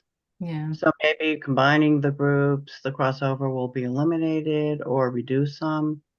Mm. So, we'll see how it does going forward. Yeah. Thank you. On the other hand, Terry, it could be very exciting to be Yes, yes. on the youth commission as this is all kind of, being formed again. Sorry to Yeah. interrupt, but look at it that way. No, very fair, very fair. I like seeing things through transition. It's been a good chunk of my more recent years at work. So I know I had connected with Erica as well briefly, and she did warn me of that before I even submitted the application. I said, you know what, that's not a deterrent. It just might change the timeline of things. Yeah. That's good. Yeah. With that, do you have any experience with working with or for municipalities? I don't yet. Yeah. So where I started, I have been a part of most things on the advocacy front, Okay. through to involvement in getting people into office, but I've never actually been a part of any involvement with a municipality proper, I would say. Yeah. Okay. It's a fun learning experience to support a municipality. I came from corporate, and it was very different. Mm. So it's fun to learn about that. Yeah. And, see, what do you think you could bring to the Youth Commission? You are bringing a wide variety of energy, support, and when I looked at your resume, that you can bring. But what do you think specifically you want to and would bring to the Youth Commission? Yeah. I am definitely excited by sharing just a general, in the same vein of what we're talking about. I think the opportunity to help, I don't want to say form something out of nothing, but to help rebuild, to think through what are the communication pieces in particular that help make sure everyone's on the same page, that we're clear on who might do what next steps. Through to actually following through on that are definitely strengths that I offer when building any type of programming or collaborative community effort. I think that the other thing that I am also excited about is having, it's a weakness and a strength, sort of this perspective of someone who's only been in town for a few years. And so if it's not yet on my radar, that means it's a gap and an opportunity to really get it on someone's radar, because I guarantee you not everyone went and was the nerdy person who followed all of the town clerk and town, like every, social media option I could figure out. So I think that also, it feels like a weakness. There's not a ton of people that I feel like I know in town yet. When it comes to looking to be the person who's going to say like, oh yeah, we go to so-and-so. I definitely won't have that part. But I will be able to share, here's the average parent's understanding of the town right now, their experience, and what it is that they might be looking to the commission and to the town to be able to offer. Oh, that's good. Thank you. Let's see. We're getting close. We have 7 minutes left. Okay, I'm sorry, I'm monopolizing time here. That's all right. No, it's great. Okay, it's good. It's good for us to hear some of this. You're closer to it than we certainly are. I also wanted to say what Kristen usually says is, I'm sure you're going to be at town meeting this year. Very important. We are coming back from vacation to make it. Yes. Oh, geez, That's childcare lined up. We dedication. have our plans in place. Oh, yes. And both of you ladies can speak up on this when this subject comes up, because you have knowledge and we're just going, I don't know. I have spoke many times, but well, we'll hope to see you speak again, and we'll have clickers this year, so it'll be a whole new experience. Oh, really? Yeah, Electronic electronic voting. voting. But Joan, continue with your questions. Yeah. Oh, I had a couple other ones. In, I guess, in your past jobs and volunteer service, what were your obstacles and how did you go about resolving them? That's a good question. It has varied significantly. I think my most recent obstacles in my most recent position are probably actually going to be the most relevant because I'm on a part of a team that's brand new to my organization in the past 3.5 years. The type of work that we're doing, there were pieces of it that sat across multiple positions, and it's a multi-markets and multi-location-based organization. And so we were pulling those threads together to build out our own functional areas. So staffing, not just my own position, but now the positions that are under me, and trying to define more explicitly what's the work that we will do, what is its benefit to the organization overall, and what is its own agenda. And that it's been a 3 to 4 year process and it's still unfolding currently. And so there's been years earlier in this where we did not have a lot of available data. We didn't have a lot of track record to know what would be successful or where our energies would be most useful. And it also meant that we weren't always responsive to the right opportunities. Sometimes we didn't even step in what I would now know is the right direction. So it's taken a lot of evaluation and just being really reflective, debriefs at every part of the stage. I think on the flip side, here we are nearly 4 years into that process, and it's the first year that we'll have a pretty clear agenda. To be clear, so we just started a new fiscal year 2 days ago. So I'm talking in that standpoint of like where we've gotten it. We do have a clearer agenda. We have a full team at this point, or positions that are, now open to hire for. And I still know a year from now, I'm going to look at what I said today, like, ooh, it was really cute that we thought that we had some clarity to all of this, because we're really trying to tackle some big problems. And I think when you're starting from scratch, I do find it really, really exciting. And also I know that it means you're in the messiness and you have to embrace that for a period of time, with a couple of clear either goals or benchmarks or like end vision that you're at least trying to hold in sight all the time. Yeah. And you did that by being reflective and from past I would things say, that have yeah, happened? reflective, and we see, although it's going to take us another 10 to 15 years plus to ever get there, we see our big end goal. And so figuring out how to distill that into work you can actually successfully move on short term. Yeah. That's what's come out of the debriefs and the reflective process, and being reasonable with your capacity when you're 3 to 7 people. Yeah, that's hard. But I assume you set up goals and program plans. We do. And the metrics that we used as those goals 2 years ago are not the same ones we're using today as we just continue to learn. Yeah. That would be quite helpful for family and youth services to have that knowledge. And if you want to help take on that task, I do believe that needs to happen. It is the stuff. Like I said, I actually learned where it's at and was excited by that. It's the stuff that I love muddling through. Oh, that's good. Yeah. That'll be helpful. Yeah. Great. Thank you. Thank you. It was it's fun. Nice to see you again. You as well. Yes.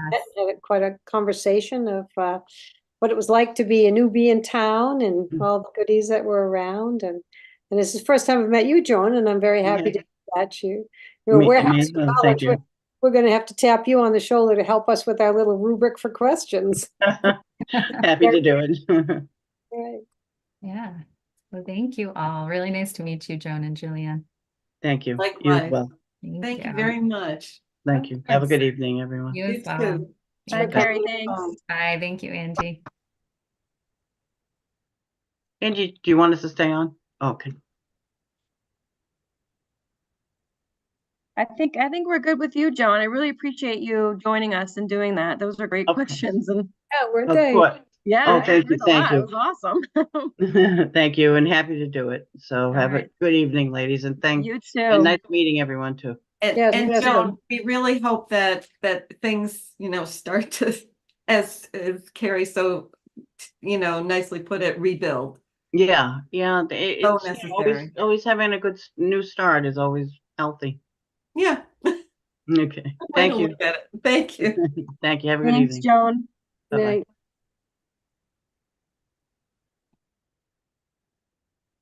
All right, so we're just waiting for Nora. Susie's in the waiting room. I'll let her in because she's gonna help us with Nora and the community fairs. Let her Great. in.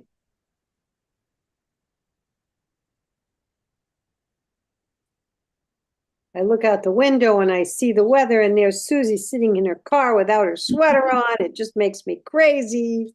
And they have to get you some outdoor wear, Susie, when you're doing these meetings. Cute I'm little back.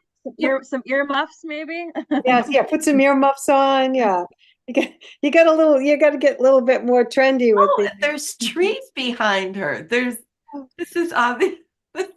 That's fine. She's someplace warm. Yeah. I do Nora's have in a the waiting heated room. vest. Are you guys ready Cute. for Nora? She's in the waiting room now. Oh, yes, Yeah. sorry. Okay. No, we're good. Keep us on task.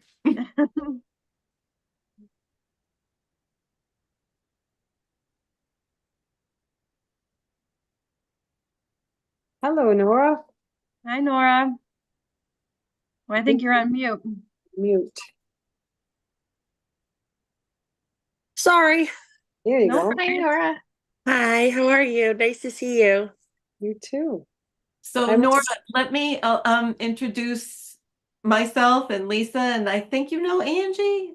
You've we've been been communicating through email. Yes, First time I yes. get to see you, so it's nice to Hi. meet you. Yeah, nice to meet you as well.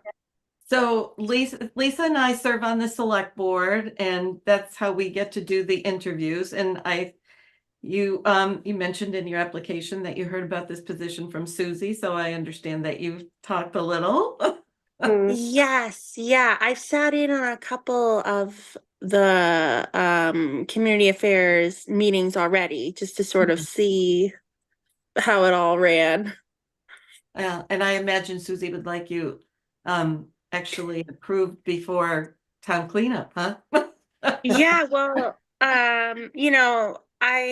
Susie's been great and I've kind of helped out here and there. Like Kindness Week I helped out, but I really felt like I didn't want to overstep without an interview and anything like that before, overcommitting, if that makes sense. But yeah, it's been great so far, at least to kind of get my foot in and see how everything works. Did you grow up in Northborough? I did. I I actually live a mile from my parents right now. I grew up on Howard Street, but I didn't go to school here. I went to private school my whole life. So moving back, moving back, a lot of the moms I meet are, have lived here their whole lives and ask me, oh, you know this person and you know this and Algonquin this, and like I don't know anything. And now having, 3 young kids, I'd like to be involved. I can see the benefit of being involved in the town that you live in. So it's sort of like stepping back into my hometown, but like enjoying it for the first time. That makes sense. Yeah. It's interesting because on your application you said, do you have any ideas or goals? And you specifically say young families and moms. And Lisa, I think you can confirm this, that it seemed like Carrie also for young moms, children with young, oh my goodness, this is my little great niece trying to call me. Yeah, And- I mean, the young families that don't have children in the school system yet, to get involved in town things takes a lot of effort and a lot of, being comfortable stepping out and meeting other families. So I feel like with the confidence that I have, I got a lot of families back interested into like the playgroup Fridays that Allie runs at the town hall. And I talked to Susie briefly about, trying to see if there's some more family, like young family people for like those summer concert series that can come around. I sort of got the idea. I have a friend that runs the welcoming committee in Westborough for young moms and families that have just moved to town. And I feel like that's something that, would be really beneficial to have. Because, like I said, if you don't have kids in school yet, and you don't have kids that are old enough to participate in a lot of the activities, you're kind of looking at the library and maybe hoping to talk to somebody at the park. But spreading the fact that there's concrete programming like, the playgroup at the rec center or these events that community affairs does, I feel like would be really helpful. For, like I said, I have a newly 1-year-old, a newly 3-year-old, and a newly 4-year-old. So I'm kind of in the thick of it. And I feel like I've established a pretty good group of moms, but I had to put in a lot of work to do it. I didn't feel like I was able to find a lot of stuff in town that fit that group, But it sounds also like you're willing to even move that kind of thing along more.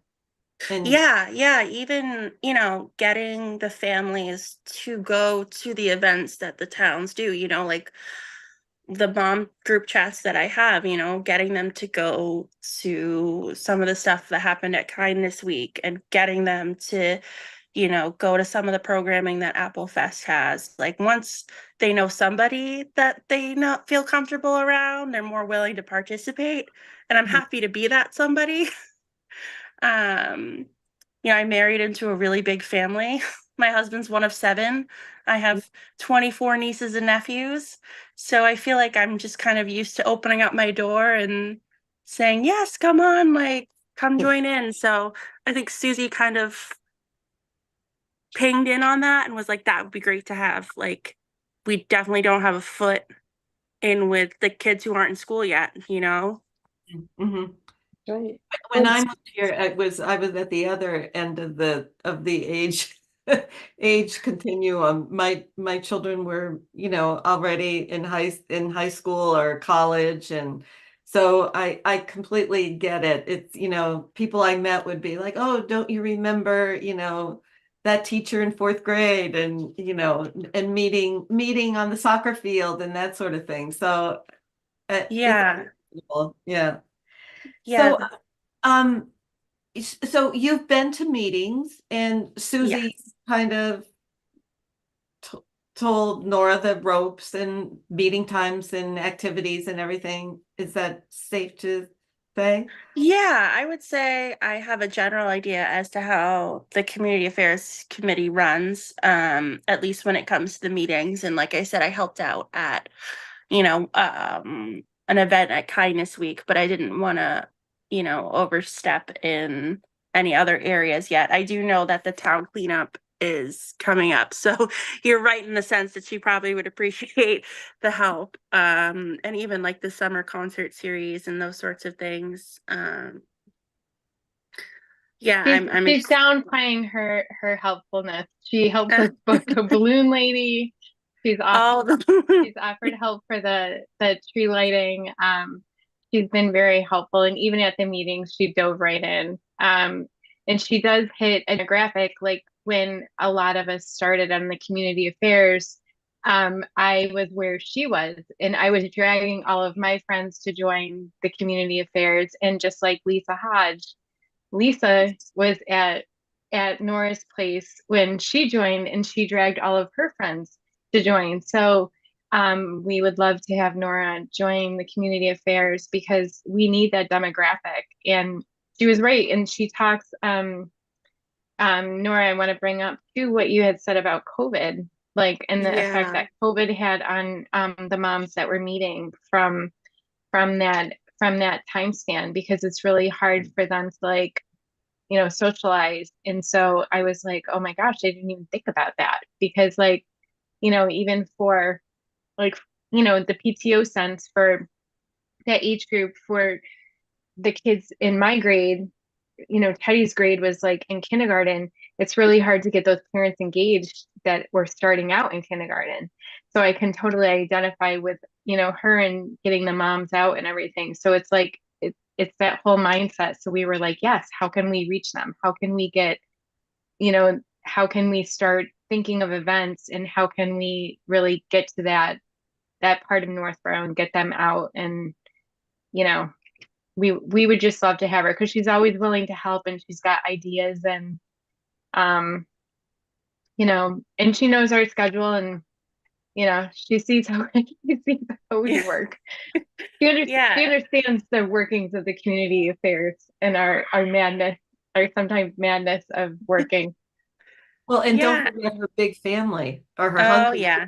Yes, she's used to event planning. That's what she told me. She's I- like, so I have kind of a large family, so I'm used to planning large events. Like, she started out by saying that. Yeah. So Yeah. I would say I come from I have one sibling, so marrying, it's been a blast. I mean, Susie knows I've mentioned this once in the meeting that a lot of moms in town that I know, with kids my age, like pre-kindergarten, are finding activities and like groups in other towns to kind of utilize. Like there's, a wonderful kinder group in Southborough that's organized. And like, I just find a lot of moms struggling to make like connections here because they don't have like somebody in their back pocket saying, no, look, like we can go to this and this event is happening and that's happening. And I'd love to be that person to a degree. And, having an infant he turned 1 last week, I'm probably going to be in this space for a while, at least another 5 years. So I'd love to, be that resource within community affairs for the new families, the young parents, the ones that go to the library and are like, well, what else is there? And how do I meet people? And are there other things going on? I'm at those spaces anyways. So if I can, say, hey, like I helped do this and I helped do that. Like, we'd love to have you. We'd love to have you there. Like that would be, fulfilling for me in a sense. Cause like I said, I've been in that space despite growing up here, buying a house here. I came in kind of not knowing anybody and forging my own, friendships and paths. And, I think it's been rewarding. And sort of similar to what Susie said, I feel like I have the disposition and the personality type to be, that person within community affairs. So, I actually have a 1-year-old, a 1-year-old and an 8-month-old granddaughters. Okay. And I don't know if it's within within your purview, Susie, but one of the things that, as you're talking about activities for pre-K children, one of the activities my daughter has to be on a wait list for, she's living out in Pittsburgh, is like a music group for little ones. And is that what you're talking about? Is like getting things. Yeah. So I've done a music group, and they had one in Northborough actually during COVID. It was one of the only things that we had. It was outside. The hard part is like most of them aren't run through town programming. Like the one that I went to was, private, outside, very expensive. Like almost irrationally expensive when you think about it's, a 15-month-old. But like the music programming at the library, like those rooms end up packed every time I'm there. Every time there's programming done at the library, we just registered for one that you had to register for today to go to next week. But if there was a way to have that sort of programming and also, whether it's, I mean, I'm brainstorming even now ways within that programming to share more things within our town. Maybe that person has a 6-year-old and they just moved here. Maybe they have someone who's already in school, or maybe they're expecting another. Like, I think there's ways to reach members of our community that, might not even realize the things that we have. And there's also ways that we can do more, to keep people and keep parents engaged and have people want to come even move to our town. I think about all the libraries I visit with my kids, and it's like, oh, that program was amazing and I'm going to go back, and this was amazing and I'm going to go back. And you never know when somebody might say like, oh, like we're going to move, or this house is amazing and they had this great program and it seems great for families. And I just think there's a lot of opportunity to look at sort of like Northborough newcomers, up and coming families. Well, you could be the welcome wagon part of Yeah. baby welcome. You could have your little ones make these oak tag covers threefold, and make it look like a 5-year-old in corporation. What is that movie that the baby was dressed up with a briefcase and the diaper and the necktie? I can't remember. Like the boss baby. I think it's Boss like the Baby. Yes, Boss Baby. That's what it was. I went with my grandson, and Yeah. do a whole theme of Boss Baby, and get these children with their little come on and join us, and put up a little booth at Susie's, so perhaps a lemonade stand that's only like 3 feet high. I mean, like I said, growing up here, the crazy thing is, like, I didn't even know about the tree lighting. Like, I didn't even know that was a thing. I remember sitting in with the meeting on Susie, and they're talking about how it was going, and I was like, wait, I didn't know this was a thing. I have my own tree lighting at my house, and I invite all of these people, and we have Santa come. And she's like, wait, we have one.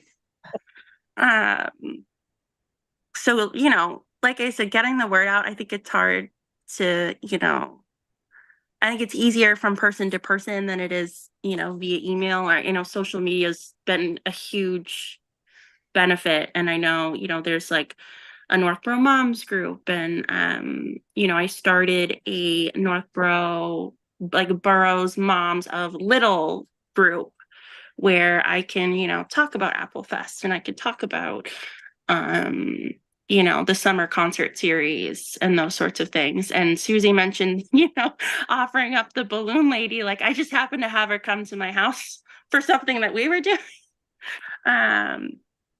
So, having sort of like all of that in my back pocket, I feel like would be helpful going forward if you feel like it's a good fit, and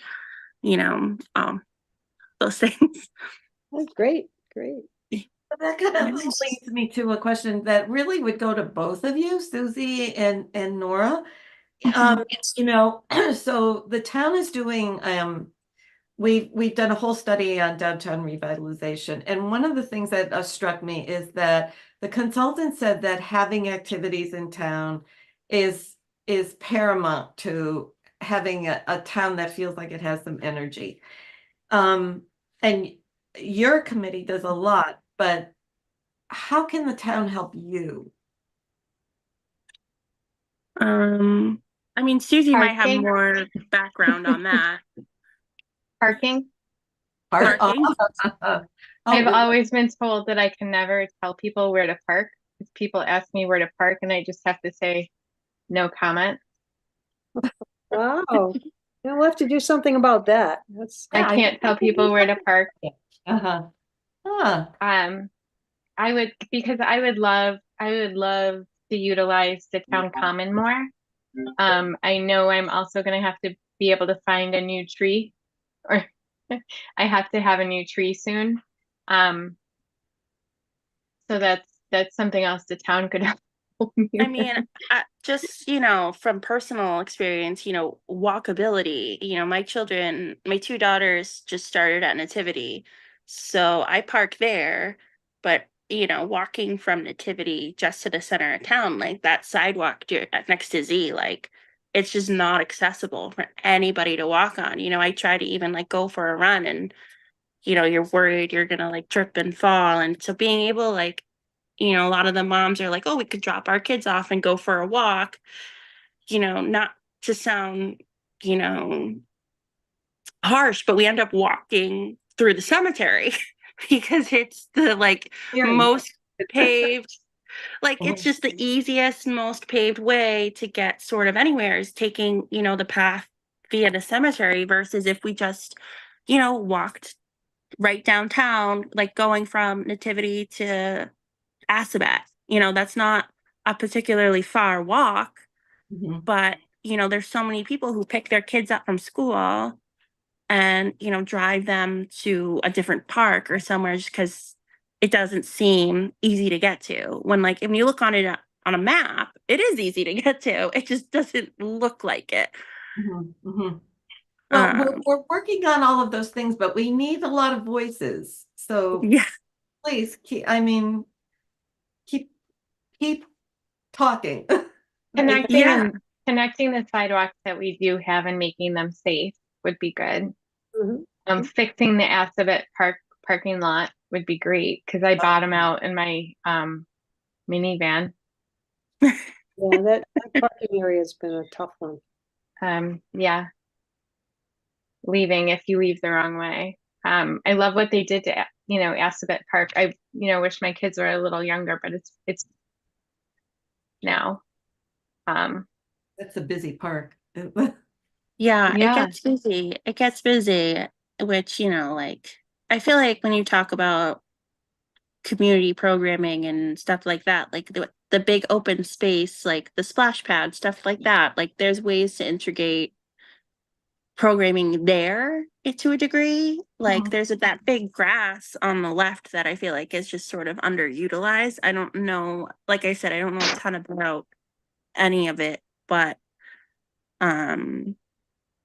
basketball courts would be nice over to the side for like older kids right there because there's nothing for older kids in the center of town and you just have when the middle school has a half day or even when it gets out at like 2:15 and you just see the kids walking from Cumbies to Northborough House of Pizza to Cumbies again. It would be nice if they had like a basketball court right there, an outdoor basketball court. Because it was sad I loved when they got rid, how they redid Assabet Park, but it would have been nice if they used to have the basketball court at Assabet and they got rid of it. One of my oldest learned how to ride his bike at the basketball court at Assabet, actually. That's when he first took off on a bike, was when he was like 4 years old with no training wheels or anything, was at Assabet on the bicycle court, on the basketball court. But it would be nice to have a basketball court there because there's nothing for older kids now downtown. Like no. Yeah. And they talked about that when they changed it over, there was a discussion, but they felt that they didn't want to mix the age groups. But I think you're right that, there really isn't. I know, but if you have once you have my kids are 5 years apart. So once you have one that's like all of a sudden, if you have like a 2-year-old, and then once you have the 7-year-old, you're like, what do I do? But I mean, transparently, like that basketball court was used for, at least from my perspective, the little tiny bikes and the chalk and, all the things that you can't really do on the other space. Like during the day when the big kids are at school, like that space is still really utilized from the littles. I think I've monopolized this. So if you have any questions or comments or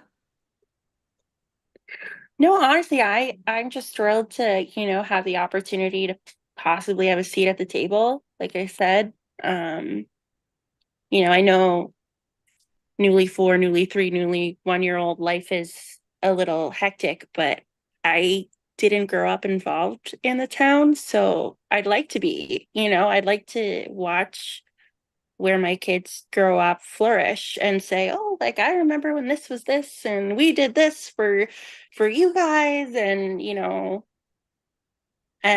other piece of it is feeling like wanting other families to enjoy the spaces the way that I have found my way in without having to have the personality that I have. You know what I mean? Like there's a lot of people who maybe aren't as outgoing or aren't as, you know, just willing to jump in. So if there was a group, community affairs or, a Northborough moms that felt like, hey, it's really easy to jump in here and there's a lot for us to do, that would be so, like I said, fulfilling to me. Because I've been there, like as a, you know, pandemic mom. I had a 3-month-old when it started. I gave birth to my second in the middle of it. And then I had my third sort of after the tail end. So I feel like I've seen every every version that this could have been for a parent of littles. And Well, I do think they're looking for it. I think moms that I know are looking for it. And anytime they find out about something, they want to be there. They feel like they missed a lot and, they want to jump in. It's really true. I think we're all feeling our way back to some kind of normal and being with people. Yeah. Yeah, exactly. Yeah. I'm looking forward to the tree lighting. I haven't experienced yet. Took me 30, it'll be 30 years at that point. But right, experience, Susie. You have to get her out to bring the Pied Piper, who can call you. Yeah, the only thing that I had briefly talked about was the idea that I had was, finding somebody, to light the tree every year. That's a great example of the town. Susie and I briefly talked about that as, sort of almost like how they have the person for Apple Fest, finding somebody that, or we talked about, a kid doing it. There's so many things that I feel like I'm looking forward to discussing if I have the chance. So, well, you have a lot of energy at that group, so I'm sure that you'll be able to for the yeah. Yes, we do. We do have a lot of energy. So Susie, do you have a full complement of members or are you still looking for? We just had one member resign because we do tend to attract members that tend to put too much on their plate. So our longtime treasurer did resign. So now we will, at the current moment, because Nora has not been sworn in, we are currently down 2. So when hopefully Nora will be sworn in, we will be down 1. Okay, that's pretty good though, actually. So Nora, we should tell you what happens now. So at the end of all the interviews, Lisa and I will discuss, who we're going to recommend to the full select board for places on these boards and committees, and then Monday night we'll vote, and then then you'll be sworn in and you can be a full voting member on the community affairs. And I think we haven't, I have to even check when the next meeting is. It's been a busy April 24th is our next meeting before the town cleanup, which I'll just put in a plug for anybody that's watching, is April 27th is the town cleanup event, but people can clean that whole weekend. So and don't forget, we're very excited because we partnered with a group of high school students that they started like a composting situation for every lunch, where they have someone watching what's being put in the trash, and a can and bottle drive they'll be having. And they will be handing out bags for cleaners that they can take a bag, and we mark down where the bags are going. And then they're going to drive around and pick up the cans and bottle bags to turn in to fund their composting operation as well. Wow. So we're Wow. very excited about that, and we will have trash grabbers for sign out again that you guys so graciously purchased for the ARPA funds for us. So, and Angie is going to help me with that, get them for me for the sign up. And the Junior Women's Club donated money again to us, and I think that's everything. And the Boy Scouts are having a spaghetti dinner, and then after that, Gary will be leading a tour of Watson Park. Yeah. So we have a very full day, and it's also baseball and softball opening day. Oh, So it's whoa. a very big day in Northborough. Yes. We love it. I know. It's great, Don't forget right? that April 22nd, very important day. And April 22nd is also a very important day. It's a great week in Northborough. It's like my favorite week in Northborough. It's like Christmas for me. Yeah, it feels like a big kickoff to spring. Angie doesn't know, April 22nd is town meeting. And we need all you youngsters to come in and vote your conscience. It is one of my favorite nights of the year, I will say. I do love it. Well, I love it. Are we all set then? Is any other comments or questions or? It was just lovely talking to all of you, meeting you. I hope we cross Yes. paths. as well. But Thank you. thank you. Bye. Thanks.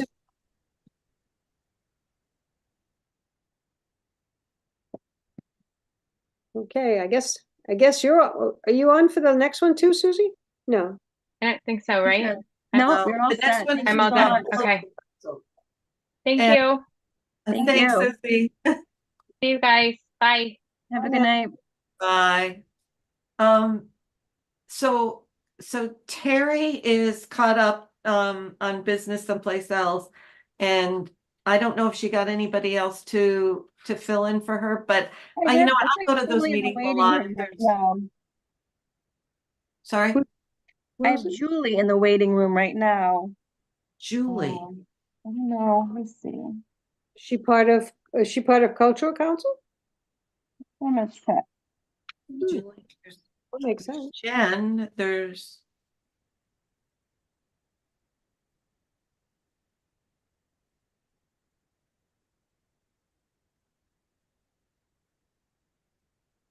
It could just be maybe it's somebody else's name, from a different account. oh yeah, okay. All right, well, I can let them in. We can see. Be a surprise. We can see who it is if you're Yeah. ready. Yes. Okay.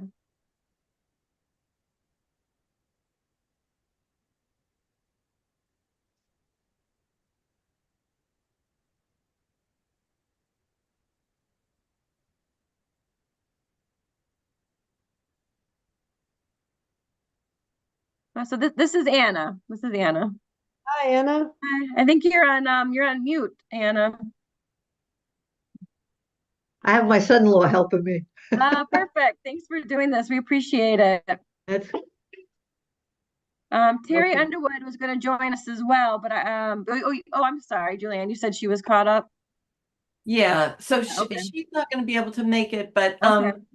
but Anna, I think you've been to several meetings, right? Yes.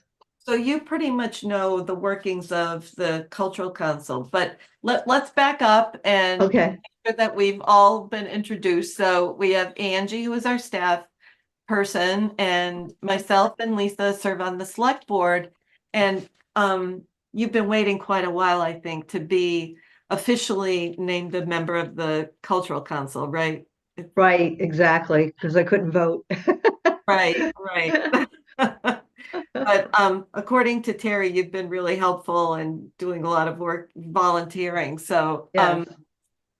so this is the last step. Okay. Well, actually, it's the second to last step.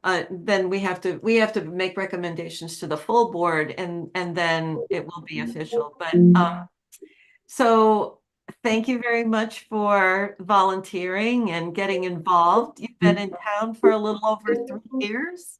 Oh, sorry. What was that? You've been in town for a little over 3 years and Yes. been doing something at the senior center, or? Yes.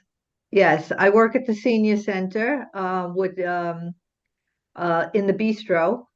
and I work on all the Tuesday evening dinners that they have, and any special events, St. Patrick's Day, Valentine's Day, Veterans Day. Mhm. And so what about the Cultural Council interested you? Well, I started out, I got involved after being at the Apple Fest, and with NAC. So I'm on the committee of NAC. I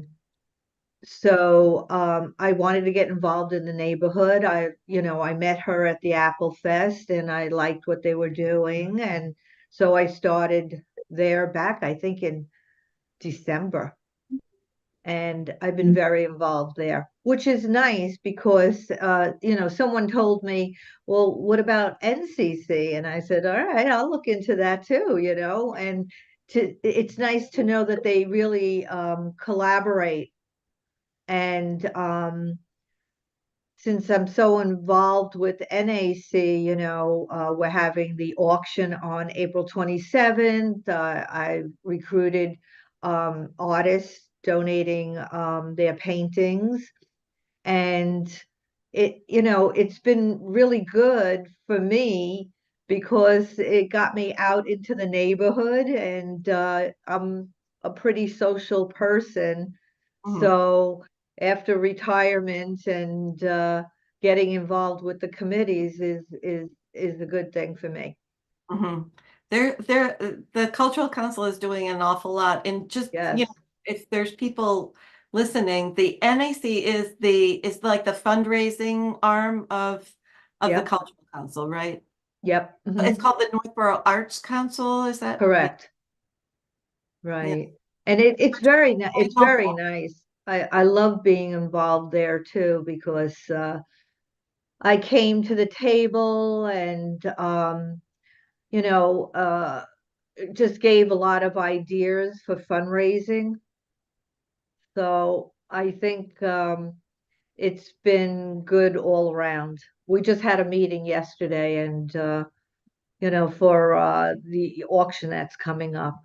So and we were very fortunate to get Shane, who's donating the barn that's in North, interesting venue? the Yeah. Goodwin Farms that she calls it, or barn, and it's a beautiful barn. We're very lucky to get that, and at the same time, it exposes her. She's starting out too. She was in the same predicament I was, trying to meet people. She's been, I think, living there for about 3 years too. So, it's just very friendly, very cordial, nice people, and it's great to work with them. And I love NCC too. I think they're more involved in the community as far as like we're doing the open studios and the Porch Fest. So And the doors, people are you I doing didn't- doors again, or what's are that? you doing the doors again? Yes, we are. Yes, we are. Yes, we have artists painting them. They're going to be displayed, I think, on the 20th. That's what I thought. Or Yeah, or is it before that? I think it's it the might be 20th. opening day or something for Yeah. yeah.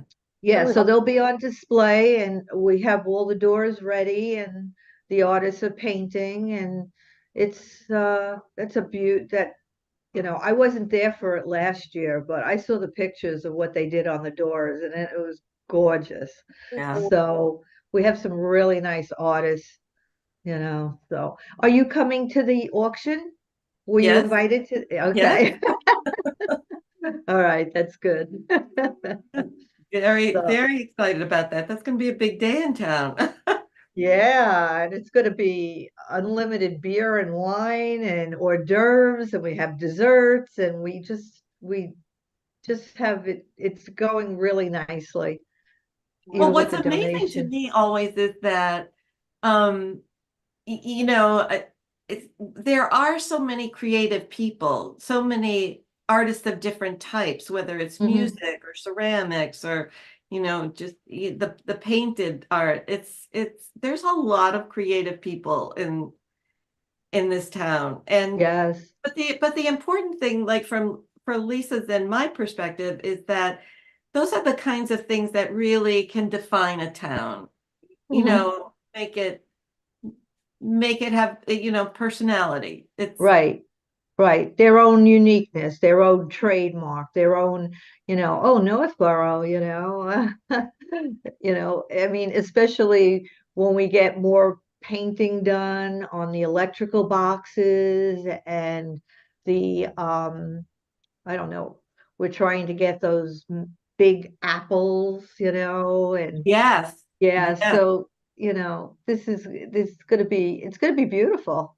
Mhm. Just going to be beautiful. I'm glad to live here, and I'm glad to be a part of it, and where I thought I didn't know anyone, I've contributed a lot of people to whether it was NAC and NCC, where these people are like the artists and everything. I really didn't realize how much, how many people I did know. I just felt a little lonely here in Northborough, Well, coming from New York. And, you know, my daughter married a Massachusetts man, and, she didn't want me to stay in New York by myself. So she says, I want you to move here. And I just picked up and left everything there and moved here. And it's hard when you're older, meeting. It's not like you have young children and they're in school and you get to meet people. That's how you usually make friends, oh, usually with your children, or, being a part of organizations. And that's what I decided to do. mhm. So, You can also go to the senior center and you could probably give art classes or, no, I'm not an artist. I wish I was. My brother is, but not me. I have no art talent at all. But well, you don't it need was to go in there. You can go to the center and meet new people. yes, but that's why I work there. Oh, So, I work at the senior center on Thursdays there in you the go. bistro, you know. Oh, So, yeah, that's where I really started out, and then I just like I said, I met Beck in the Apple Fest, Yeah. and I stopped at her booth and we were talking, and she invited me to come to the library for a meeting, and she told me all the things that they had done, and I was like, really? Who would have known that, So, you when you live in a town, you like to get educated in what people do, and it's nice that if you can help with that. And that's where I'm at this point. well, I that's have why the energy. we're glad you came from New York, and we hope to see you in person and I love what they do. I love the arts, and it's been Yeah, exciting. It'll be the third year, so people just now they're ready and they're looking forward to it. They're So really looking forward to it. So, yeah. so we don't need to explain how Mass Cultural Council works, and because you understand all of that. But I'm Hmm. a little curious, does New York have something similar like the Mass Cultural Council, or were you not like really involved? I really wasn't in, I, I, I'm trying to think. I was very involved with the PTA in schools, Oh, very involved. We did a lot of things for the school, raised money for the school. I ran a lot of those things, and PTA. So as far as art, I'm sure there were, but not like this, not like this, yeah, and Massachusetts is very, yeah, no, no. New England is a little is different from New York. If they want to go in, I don't think towns really had anything like that. Well, we're So, very proud of our town, our town yep. governments and our town Mm-hmm. independence. Mm-hmm. I was a nurse for almost 40 years, so I worked a lot. Uh-huh. So extracurricular activities was not there for me, because Yeah. you just work, and you're tired, and I had my daughter later in life, and it, kept me young, but you just, it's when you retire that you get out there. It's just like when you retire, you start to read the books that you weren't able to read. So now I'm at the point where, you know, to just get into the community. And the community is so happy to have volunteers because that's what defines us as a real group, right? It's Right. And it's a shame that I think you could only be on NCC for 3 years. Is that well, right? 3 years, then you can do another 3. I don't think I'm speaking incorrectly here, but you could fact check me. But 6 years is kind of the limit. But Oh, after that, you can volunteer, like oh, if okay. project that you, and I don't know if like you can be off for a while and then come back on. Yeah. But then, Like Suzanne Cox and who's the other one? Lori. Vic and Selvey and all those people, yeah, they were very instrumental in the previous group. Yes. And it is Yeah. really too bad because, sometimes it's nice to have people who've been on for a while and, as they say, Yeah. the institutional memory, and this is how we do Right. it. But Mhm. it, there's a real commitment, and you're doing some really exciting projects. It's Yeah. I am so glad that if I'm a member, they choose me, then I'm a part of what we've been working on for the last, 3-4 months. So I think yeah, there's a I'm meeting excited. tomorrow night, right? Is there There is a meeting tomorrow night at NCC. I'm the liaison to the select board, and I have missed the last few meetings. That's why I have not met you, but I have heard from Terry how helpful you've been and active. So Oh, that's nice of her. She's a very nice person. And my daughter's married name is Underwood. oh, No relation, meant to no. be. So I have no pull. So do you have any questions for us? Um, since we were talking about NCC and NAC, um, is it customary to have this collaboration with them? Or are they really two different entities? Because I get the impression that uh they like to collaborate on things, and is that true? It's a is it more can it be more of a collaboration, or is it really separate? So, the NAC is relatively new.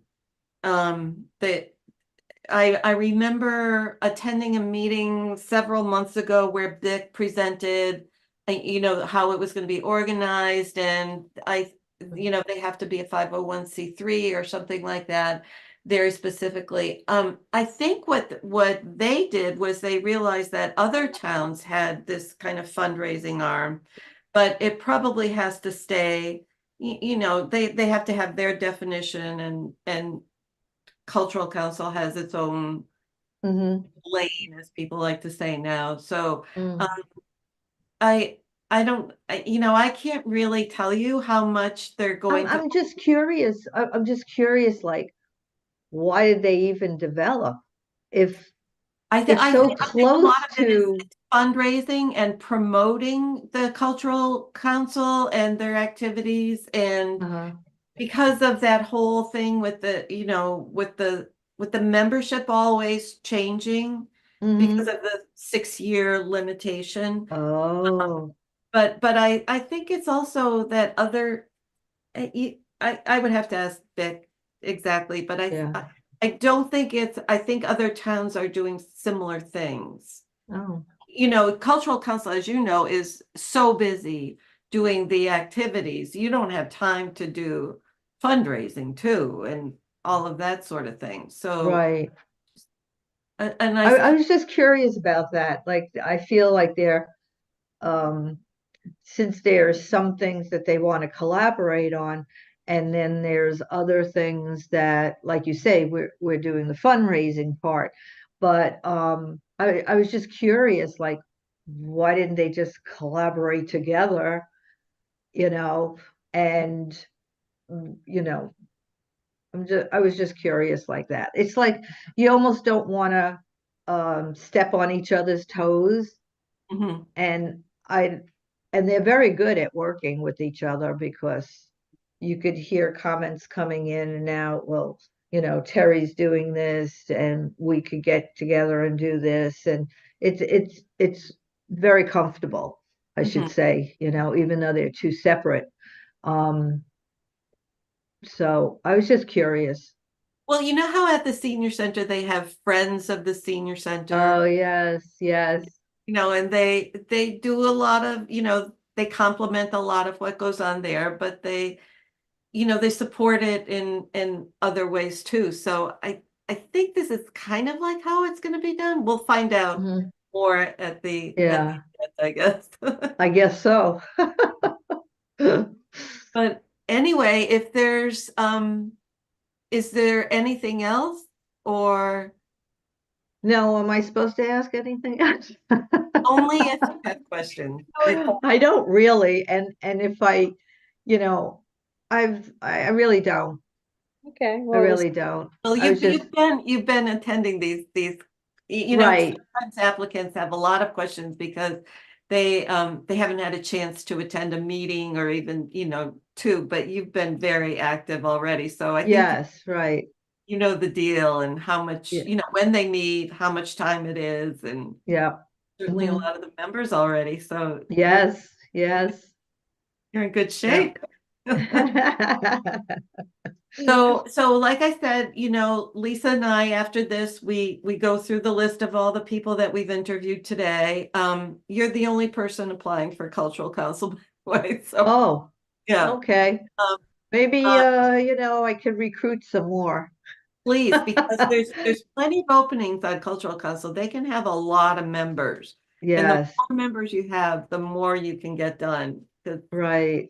you And guys you work do need really like hard, 5, right, to even have, right. something like So, that. yeah, I'm gonna see what we could do.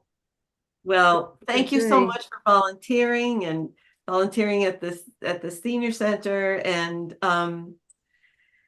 we'll, you know, Lisa and I will start deliberating now, and we'll be in touch. It Okay, I appreciate it. Thank you very much. was And lovely.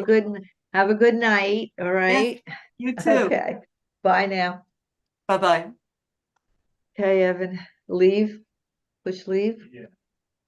Okay. So Lisa, um, I'm still here, so in okay. in case you want to say something. Wait a minute, how do Oh, you wasn't push it this lovely out? meeting Anna?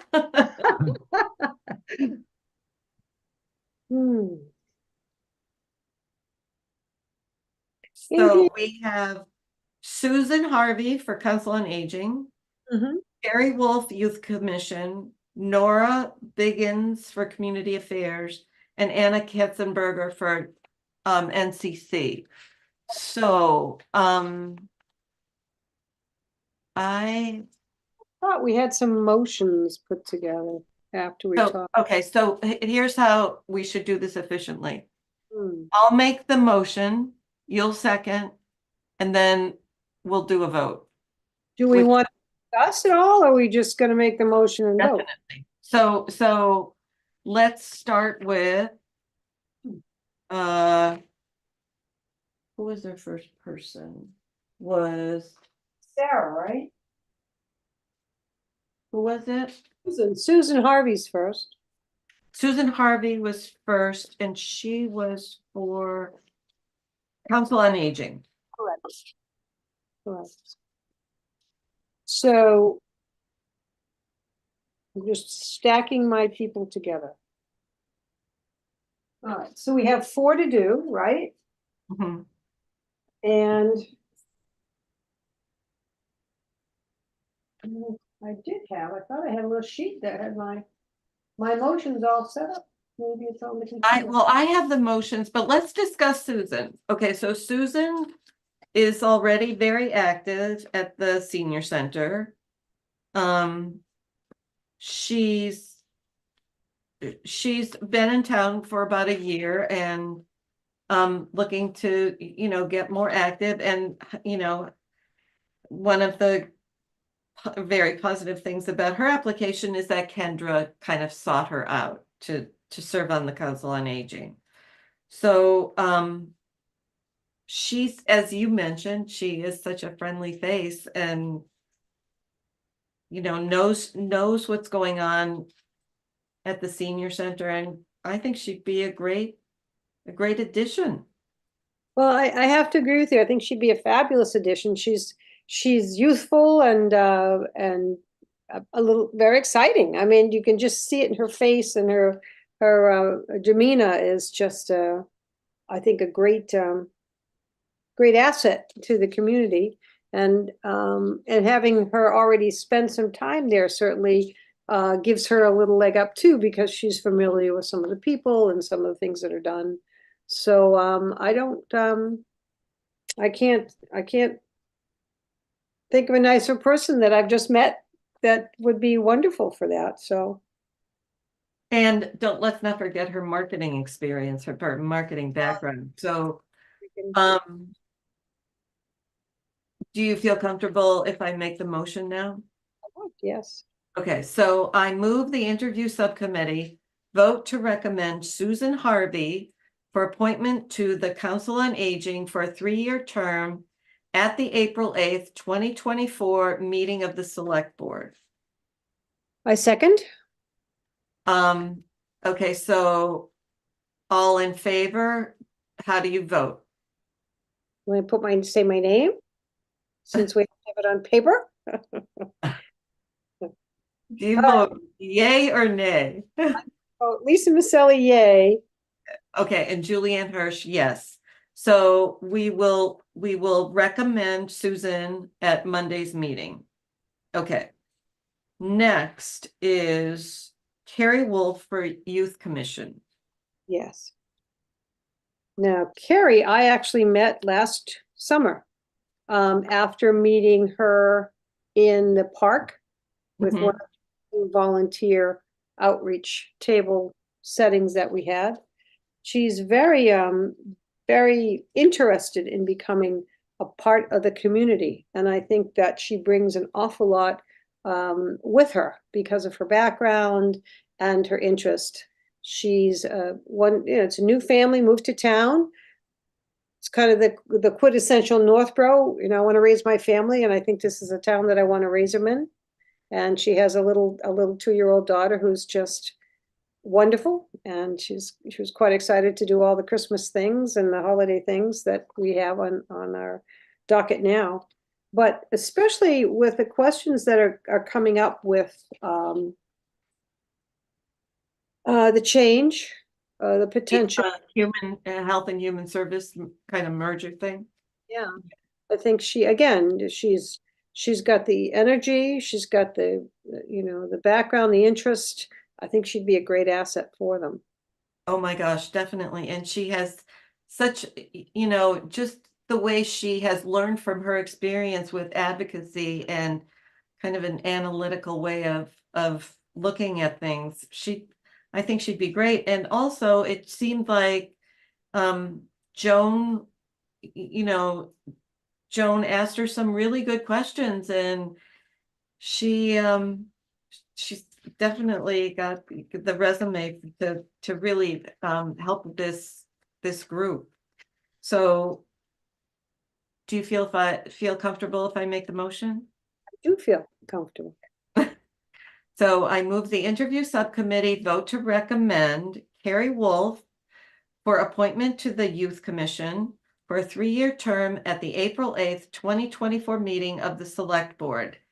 Now, at this point, I would like to also say that with that merger, which we will be, or that incorporation into kind of a new department that will be coming up at town meeting, I wonder if we should suggest at the next meeting that we help this group rebuild as soon as possible, because they'll be instrumental in however that all of those services are reconfigured. What do you? I agree. I think though we have to finish the motion, don't we? Because I didn't second it. We didn't vote, then we could talk about it. Oh, okay. That would be the Sorry. whole motion that, I think it'd be a long motion. So, Okay, so is there a second? well, redo your motion. Okay. Thank you. I move the interview subcommittee vote to recommend Carrie Wolf for appointment to the Youth Commission for a 3-year term at the April 8th, 2024 meeting of the Select Board. I second. All in favor? Lisa Maselli, aye. Julianne Hirsch, aye.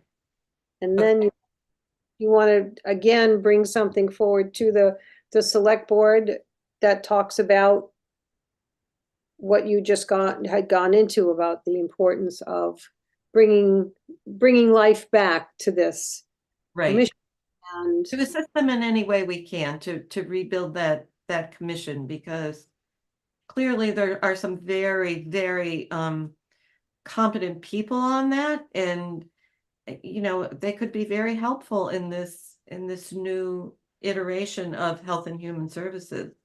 So, I agree. okay, People that I met so far, I mean, you have Erica Zeiger and Joan, is it Clemente? And now Carrie Wolf alone, just those 3 ladies are pretty dynamic. Now, I don't know if there are more people, because I have not been a part of this. mhm. I think if we can get that commission going again and, helping them to help the people who need it. Yeah. Yeah. So are we ready to move on to Nora I think so. for community affairs? So Nora has a lot of energy, a lot of ideas. She's been obviously very helpful to the group already. And she's kind of identified a niche need in town, which I think was also identified by Carrie, that parents of young children don't have the opportunity that the parents who have children in school had to meet each other and support each other and organize some activities. So she was I think she'd be great. And Susie suggested that she apply, so that's an endorsement right there too. So Right. No, I think exactly the same way. Great amount of energy, ideas, desire, is a great fit. mhm. And it helps us because it's still not a full complement on their board yet either. So I think that she's a perfect fit for what they're looking for. And she Yeah. looks excited about the opportunity to be part of it. So I think that's about all we need to talk about. She was great. So shall I make the motion? Please. I move the interview subcommittee vote to recommend Nora Biggins for appointment to the Community Affairs Committee for a 3-year term at the April 8th, 2024 meeting of the Select Board. Second. All in favor? Lisa Maselli, aye. Julianne Hirsch, aye. Okay. And then finally, Anna Katzenberger, who has, I have spoken to Carrie, and Anna has already been extremely helpful. She's obviously willing to put in the time and get involved in both the Arts Council and the NCC. She seems like a wonderful addition to that committee. I agree. No, And It's again, she's, you know, she's been to a lot of meetings. She knows what's involved. And we love the people who are, you know, who have recently retired and are willing to jump in and help in any way they can. So, and I mean, for me too, just seeing so many new people come up. I mean, this was a lot. I don't know if you've had this many in one sitting for volunteering. And when you think of the numbers alone, it's a great testimony to the town and people wanting to become part of it in more than just, you know, opening and closing their door and grocery shopping. yeah, it's really great, really great. So I will make the motion. Please. I move the interview subcommittee vote to recommend Anna Katzenberger for appointment to the Northborough Cultural Council for a 3-year term at the April 8th, 2024 meeting of the Select Board. I second. All in favor? Lisa Maselli, aye. Julianne Hirsch, aye. And is there anything else that you and I have to discuss? Is this now, are we, once we do what we've done, we just bring it to the board, or it's already on the board agenda, so it's already there for us to discuss for the rest of the board to take our recommendations and do their research as well. Right, and most of the board watches the interviews anyway, so so is Kristen waiting in the wings there, Angie? Okay, all right. Good night, everyone. Hi, thank you. Thank you, it's fun.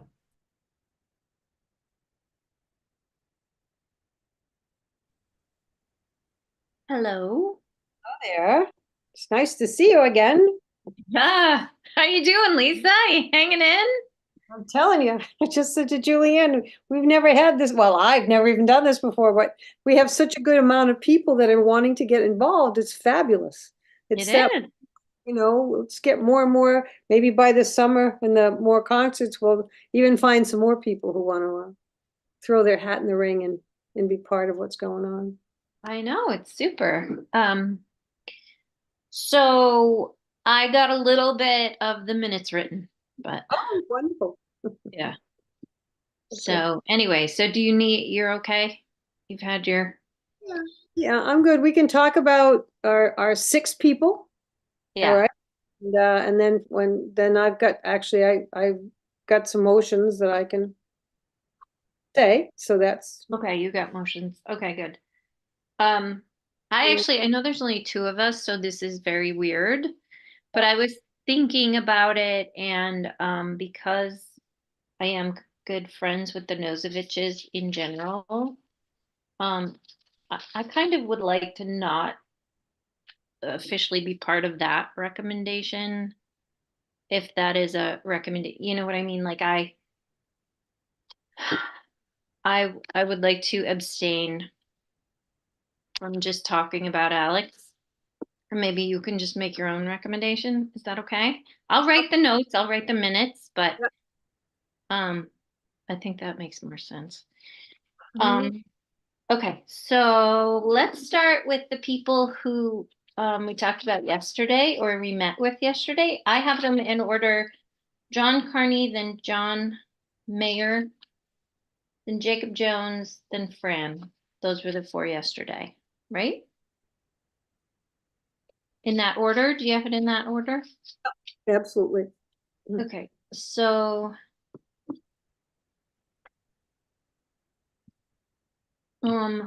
John Carney was kind of a surprise, wasn't he? With his 17 years of CPA experience. Comes in with quite a pedigree coming in. He's 36 years as a real estate broker, commercial more commercial and residential, but more with the commercial, saying that he was in Grafton and started he started in 1995 in the planning board in Grafton.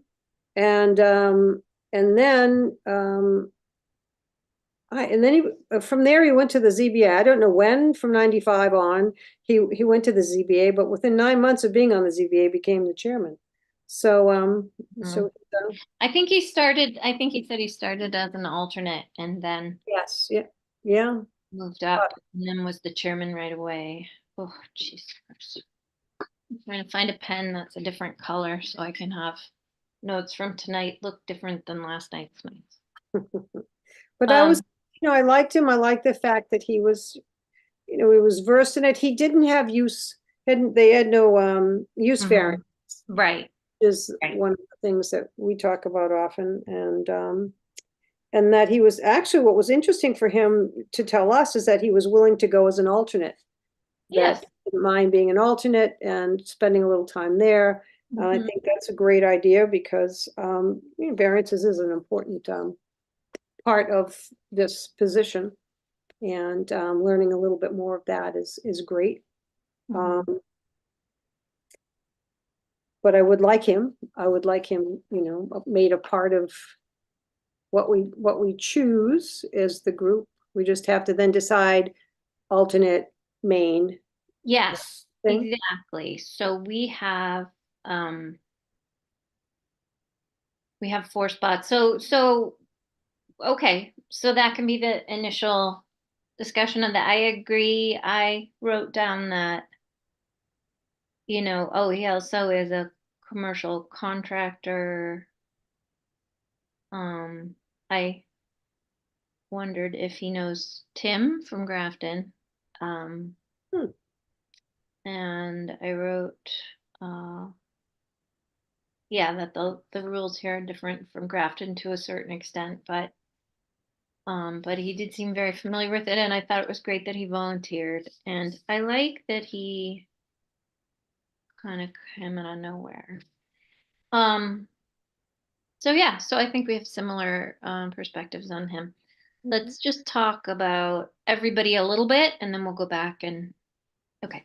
So Sure. John Mayer also has a commercial real estate background. He's the finance guy, Right, yeah. but in commercial property, so he sees a lot from that finance perspective of zoning issues, financial feasibility, and he has a lot of exposure to the legal community when it comes to zoning. He's also open it either to alternate or board. 12 years in Northborough. Oh, they were both 12 years in Northborough. That was the other thing I wrote. Yes. Yeah, it's kind of interesting. Yeah, kind of a funny coincidence. Yeah. I thought I wrote down that his thoughts about affordable housing, he said they should be complementary to the community and need to be strategically placed, which was I thought, well put. Brings a financial perspective to zoning and a sense of what makes a good community. He seemed very involved in the community, this guy. I think he has a busy family. He gave me that that sense. Yeah, and that was the 20 years of being in the real estate investment, commercial real estate investment. I also wrote down willingness to go to the alternate and start. He has zoning experience, both in Houston and Virginia. Although I believe he said Houston has no zoning, but he was doing something with building and such in Houston. Him? Yeah. The top of Houston? Yeah, okay. I didn't write that down, but that was interesting when he was describing different types of zoning. And then there was a town in Virginia that had a lot of zoning and a lot of master plan experience. I thought that was interesting. And he writes that he wants to protect the community which is really what zoning was put in place for, to make sure that each group, you know, residential and commercial and industrial are their own little entities, so to speak, and that when they are put in, that one doesn't create a hardship to the other. And, so protecting the community was one of the things that I wrote down that he had said. And I did ask him, I said, can you read site plans? He's just like, I can read site plans. Yeah, he was comfortable with that. Should have asked that of everybody. But again, I think he was, I think he brings a lot to the table. Same thing for the years lived here as John Carney had. And I believe his wife is also involved in the town. So that they've had quite a bit of experience here, and looking forward to, this would be his first time, I believe, on a board or committee. Right, but I think he I mean, a lot of people, they don't, I mean, I had never volunteered for any town boards or committees at all. And then got elected to the select board. So I like to use that as an example, but that doesn't mean I didn't volunteer. I did a lot of volunteering. I just did it all in the schools before I got involved in the town hall side of things. So any kind of volunteering is great. And I'm not sure, I don't have his application up, but I think he had something. He was a coach or something. You find it. I think you're right. And I think if you travel a lot for work, it's harder to volunteer.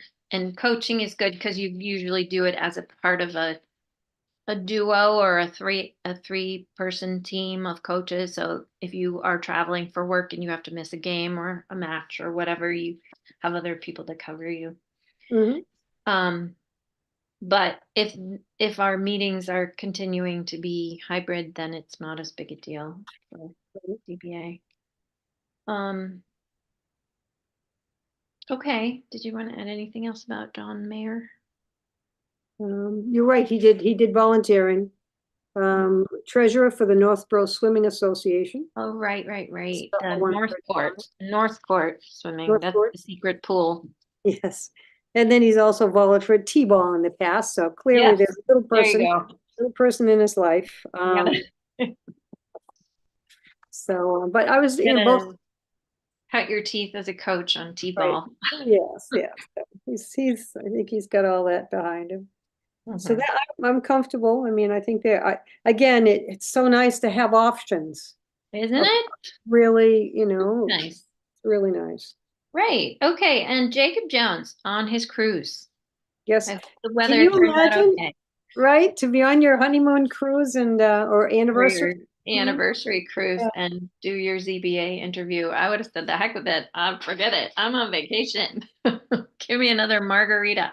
So that certainly gives him a great I guess you are interested, right? You wouldn't be wasting your time.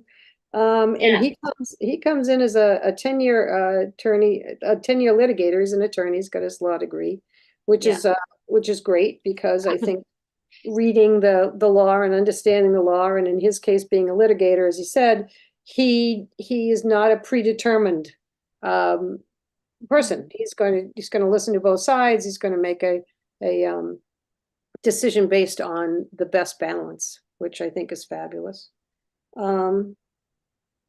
He believes, what did he say? Believes in factual findings for variances, because I think we talked to him about variances. Yeah, he said something about a muddy area. They're a muddy area. Yeah. So and he's comfortable with muddy areas because of his work. That's right. He didn't apply the law correctly. And I think I think that's also, it's a good thing to have coming into that committee as well. I mean, I don't think we need people to be so schooled and master's degrees and everything else for all different committees, but I do think that this is one that certainly helps to have some great backgrounds. And he hasn't been here as long, but I believe he's got a big family, and he moved back from Arizona because his wife's family is from here. Yeah, I don't know the details. He mentioned Arizona. So I think it was in his application. Yeah. So no. So he He's another. Seems like a very dynamic personality, like not the kind of person who's easy to ignore. Perhaps not, but I think he was very good watching him. Yeah, it was a good interview. Yeah. Excuse me, sorry, I dropped my pen. Okay, all right, and then, so yeah, so I liked him too. Okay, and then I have Fran. Yep. Do you wanna start, or do you want me to start? Yeah, no, I'm not sure. I didn't have, and I don't know Fran personally well enough. I didn't have another application for what she has done, what her education is, or that sort of thing. So we're just going off the 2 pages of application. But I know she's been here at least 25 years in town, I guess. That she's been on a lot of different boards and committees, that she's been on the ZBA for 12 years, that she's also on the Council of Aging and also on MPIC. So that gives her three different boards. The other 3 men so far are not on anything else. Right. And I'm reading what we wrote here. Sorry, my eyes are bad. I don't have my glasses. I know, I'm sorry about that. Yeah. So she thinks the board benefits from having long-standing members. She, of course, is the longest standing, I believe. Or we have Brad, who's been many years as well, and then Paul. So she also wrote down that told us that she was thick-skinned and is persuasive. So two things that you might want to have when you're on a board that makes decisions that people have to either be happy about or not be happy about. Right.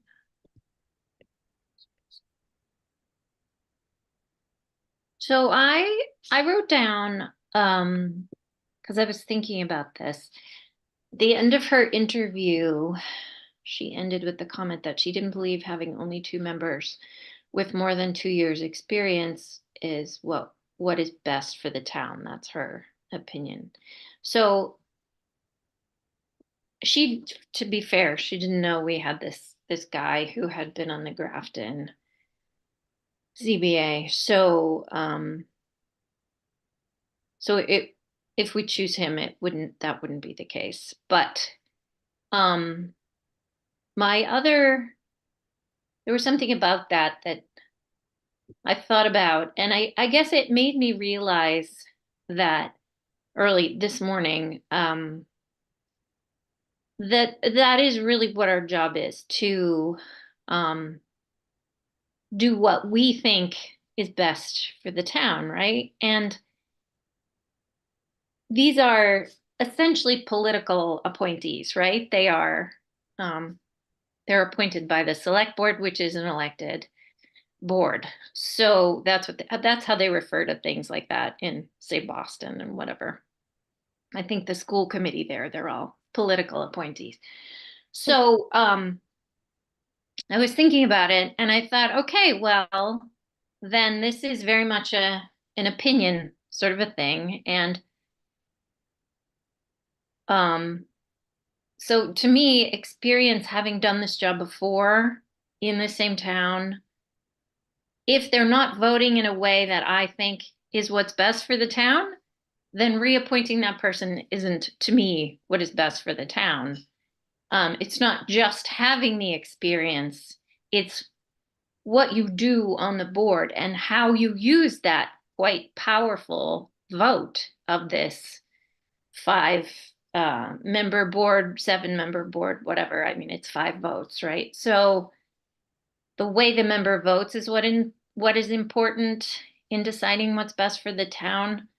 And in my opinion, the way that she has voted on several cases that I did follow in the past, I don't think those votes were in the best interest of the town. So I would have to say reappointing Fran is not, in my opinion, what is what's in the best interest of the town. And I was unhappy 3 years ago, and that's part of the reason I ran for select board. So I would have a voice in who we put on these boards, right? And these three other guys, we don't really know how they would vote.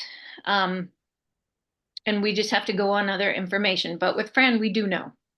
And she's been pretty consistent. And since I was unhappy with previous ZBA decisions, this is not a personal thing. This is just, I prefer to say, no, I wouldn't recommend her to be reappointed. And that is exactly why. Okay, and I think I think you're right that we do have to have, our opinions and watching what members are doing to see if in fact they are supporting the residents and keeping the town in a nice balance. I think again, that's what zoning was all about, was to protect all the different three groups, but that the residents sometimes take a back seat, and they're the highest amount of people who pay the taxes. Right, and they vote. They definitely vote. They And put us. I mean, I may not be running for reelection, but it's extenuating circumstances. It's not because I don't like this job, and so I would do this no matter what. This would be my recommendation no matter what, because of the information that I have about the way Fran has voted. Okay. In the past. So that would be where I would land on that. Okay. So do you want to go to the next two that we talked of? Yeah, Okay. yes, I would. All right, so the next we have Jeff Grabowski. I always forget how to pronounce his name. I'm really sorry, Jeff. I think it's Grabowski. Okay, well, it is OU, so.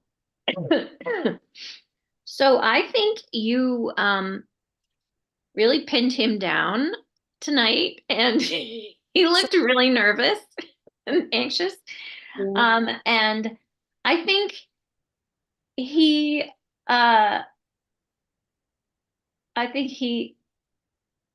I appreciate the fact that he still is interested in being on the board, and he's willing to also continue being an alternate. And I couldn't honestly follow everything you were asking him tonight because I didn't pay attention to the couple things that you were talking about. Like they weren't issues that I had followed. So I think, I thought, he's a lawyer too, right? So I think that's something to keep in mind about this other lawyer. Like, they're going to weigh evidence. They're going to act like the other guy said, quasi-judicial, the other guy, Jacob. So I think maybe that's what Jeff sees himself as, in this quasi-judicial role. And I thought that was, I don't know. I think the tradition in Northborough, right, is to, unless someone is really messing up and doing a horrible job, you graduate them from alternate to the full board if they've kind of done their time or whatever. That's what I was told a few years ago. That's what we did with Susie. We missed out on a really good candidate when we appointed Susie, actually, who then dropped out of the race and never applied again. Right. So I don't know. That's something to consider too. But anyway, what do you think about Jeff? Well, I like Jeff. I think he was a little nervous. I think he was so new when he first got on this board, so new. I mean, 8 months. That's really new. And coming into town, and I'm sure he has a lot on his plate. He's learning a lot. His time here is probably the shortest of everybody that we've seen. And I did ask about the variance and how the variance is supposed to apply, and I'm kind of on the fence right now, because I do like him, and I think that given more time, that he would become, he would flourish. He would get to understand a little bit more about all of the ins and outs of it. He was quiet for the first couple of years, and didn't ask a lot of questions, which probably would have helped had he put some questions out to feel the situation. I do feel that one of the most important things that we need to do with the ZBA, since we are the appointment people, is to give them the booklets and all of the information that they can have. I don't think we've done that a lot in the past, and I think that's really important for people to have. Like, what are the zoning laws that we actually do a lot with? In this case, what is a variance, and how do you apply a variance? And I think that's really important, because as he agreed, that there was one situation where it really wasn't applicable, and it went through, and that should have come to us first for us to make a decision before it had gone to the ZBA. So that kind of got a little messed up. Not that he had anything to do with it. It's just that there's been a lot of, what is our role on different boards? And I think that that sometimes we become, I'm not going to, I'm saying we as collective, but we listen to other people's recommendations. We don't necessarily go and research ourselves. So some of the stuff we make a choice on anecdotally. I don't think that's a good idea in this case, in the zoning ZBA. I think that's because you're either enforcing or supporting what the zoning officer is trying to do, or the building inspector is trying to do. I think that's something that is very important. And if he's come forward and he has enough information, enough hard information, that voting not to support him is a little bit of a question. I don't think that, unless there was so much compelling evidence, that I probably would have been on that much of a fence on the second application we talked about. So I believe that, it's probably better to, and it's really hard because he is, he's got a lot to offer. I'm just a little concerned that maybe he doesn't look at it in the same way that maybe I would look at it, because I know I've been on the other side of that fence going into those zonings, requests and stuff like that years and years ago. So, so I'm kind of on the fence with him. He did say that he would not mind going back to being an alternate, which is right. a possibility. Yeah. One other note, he's been to 2 trainings, and I was a little surprised he's only been to 2. I would like to add, he hasn't been on the zoning board for almost 3 years. He's been on the zoning board for almost 2 years. Because Oh, 3 years ago I wasn't, or almost 3 years ago, I wasn't on the interview committee yet, okay. because Jason Perot was still chair, and Okay. he had a different interview committee, right? So it wasn't until Mitch became chair that he put me and Julianne on the interview committee. So so that was the fall of 2022. It's also in those, thank you for sending me those minutes, by the way. That did help. Yeah. That was very nice of you to look that up. Loki, you are not on the interview committee. He's like, yes, I am, Mom. So, but yeah, I was a little disappointed. He's only been to 2 trainings, and now he's been voting, and he's been speaking up more, and that's great. But this sounds like, to me, the kind of thing that you really need to show up at the trainings. You really need to do the work, the homework. And I didn't realize they only met once a month. I thought they were twice a month. So, and like Susie explained, she's got the iPad going while she's making dinner or whatever. Like, if you're commuting back and forth to work, or you're exercising or whatever, you can be watching a training if it's important to you, right? So I mean, like I said, usually we would move people up, but considering we have some other sort of really strong candidates, I don't know that, maybe next time. because I think that's a really good point. Like, he is young and he hasn't like had to deal with being on the other side of the ZBA yet, or had to deal with, Loki, stop. Sorry. Very many, I don't know, very many kinds of just life lessons you learn from living in a house or working with people who are going before a ZBA or that kind of thing. Mhm. I need to deal with getting the cat out of my, sorry. You can deliberate by yourself for a second. Say goodbye. I do this often. I have to convince myself of what I'm going to do next. Do I paint? Do I research? Do I do my taxes? I haven't done that yet. Okay, All right, we're all set. he's in the other room.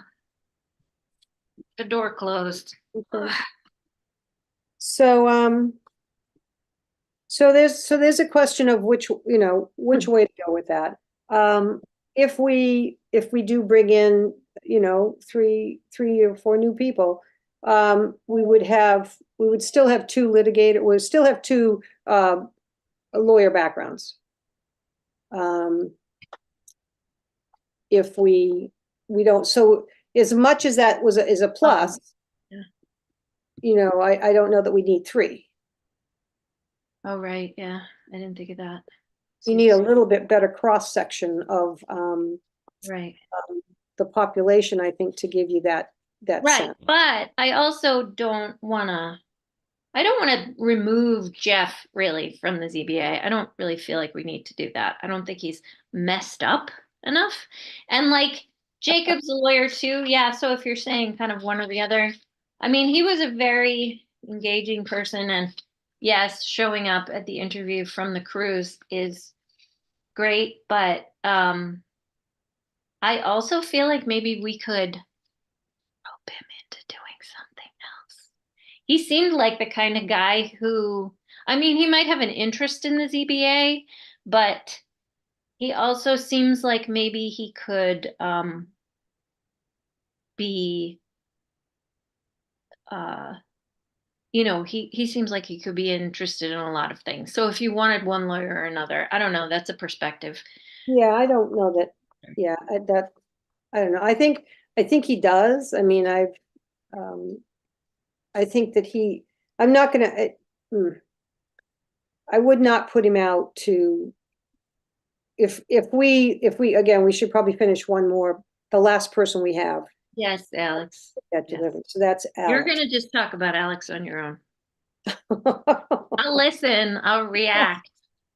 Well, I like Alex, and I'm glad that he'd been corresponding a few times, asking questions about it through the year, and is again the same amount of age in town as Jacob Jones is, and he's No, he's lived here for 20 years. He's lived here for 20 years. Oh, yeah, okay. Alex. Yes. All right. Well, that's good then. Remember, he's the one on Pleasant Street, and his kids walk to Milliken. And oh, okay. Oh yeah, because I'm all right. Sorry, I'm looking at the wrong name in my little pages here. And I think he brings a different perspective too in learning. I'm sure that he's he doesn't have as much as the real estate broker or the real investment or the attorney, but he does bring a different perspective. And he's been in town, and he's interested in now volunteering. And one of the things I thought we learned from the last, as you had said, about the person who had applied a couple of times and didn't get in, and he was disappointed, and I don't believe could get him to even try another committee. I think he was just very disappointed that 2 times didn't get in. And I think when new people come forward, I think it's important to include them unless they're really a bad fit. So so that that's he's a pretty good candidate. So that leaves us with 5 people for 4 slots. yeah. And So then I guess we can go now into, okay, what slots would we like to put? I mean, if you're okay with if you agree with my Fran non-recommendation, are you? I have to admit that I think there's been a lot of years of persuading, and I don't know that that was the best decisions in a lot of cases. So I will have to say that I agree with you on that. And I know you also have a strong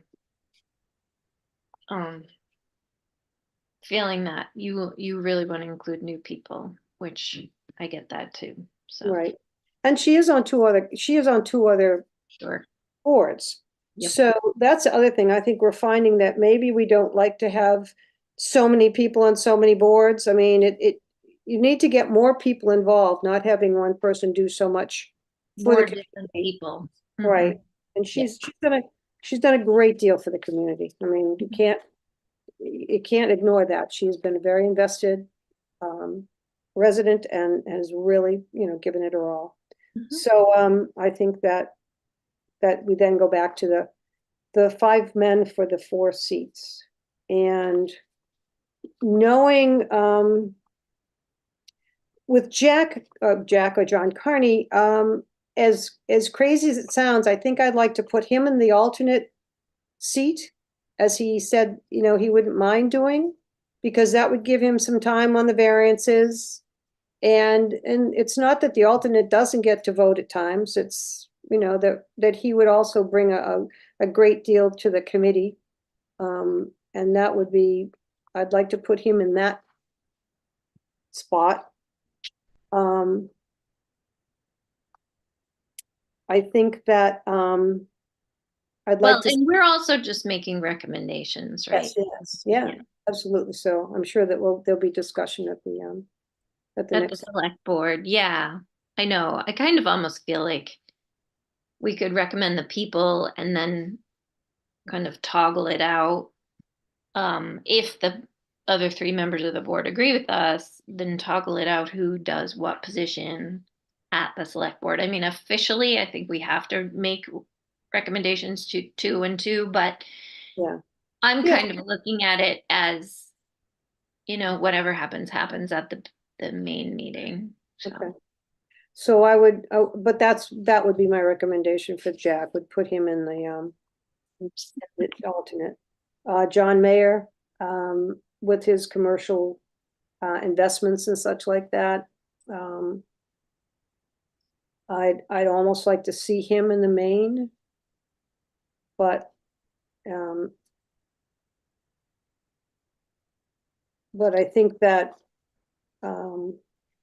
that he would be a good complement for the other 3 standing members already. I'd also like to see Jacob Jones in the main, because I think he's really gotten himself involved in different things, and he's, it was a great effort for him to be able to attend, and his family is from here too. Well, he married into a family from here that's pretty involved. And then going back to the alternates, it would be between Alex and Jeff. Okay, I think I would lean towards John Mayer and John Carney as the main, and I would probably put Jacob Jones and Jeff as the 2 alternates. Even though I'm not supposed to have an opinion about Alex. I just feel like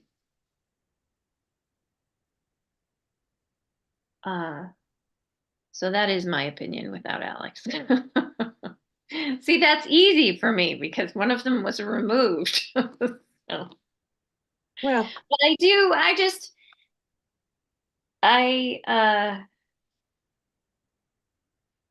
yeah, I don't know. That's just where I would land. So well, it's tough because we don't have a person to tie break with us, right? To break a tie, right? Yes, well, I agree with John Mayer on it. So that's easy for us. We have one. That's an easy one. And I think I would go with you on putting Jeff into the alternate and giving him another few years to hone his craft. Yeah, and maybe if the board is changing a little bit, like 2 longtime members are leaving, right? Yes. He has different people to learn from. I would just ask that John, whoever we put in the full board, we really need them to brush up quick and take some classes quick, right? Mhm. Yeah. What are they called? Are they called classes? No, they're called Well, training. training, yeah. I mean, it's just like with real estate, you gotta take 12 credits a year and stuff like Yeah. that. No, but I think that's something that I would like, them to, whoever they are, to promise to do. Yeah, so we should do that.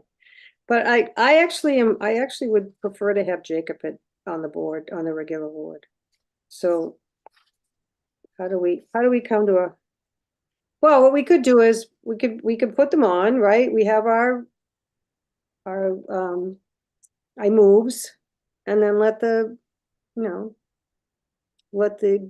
select people all together make that choice if they want to change it.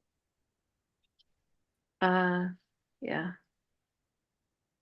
You know what? I think it's fine for us to just not agree and just have. But we agree we want them. We just we can't decide where we want them to be. Right.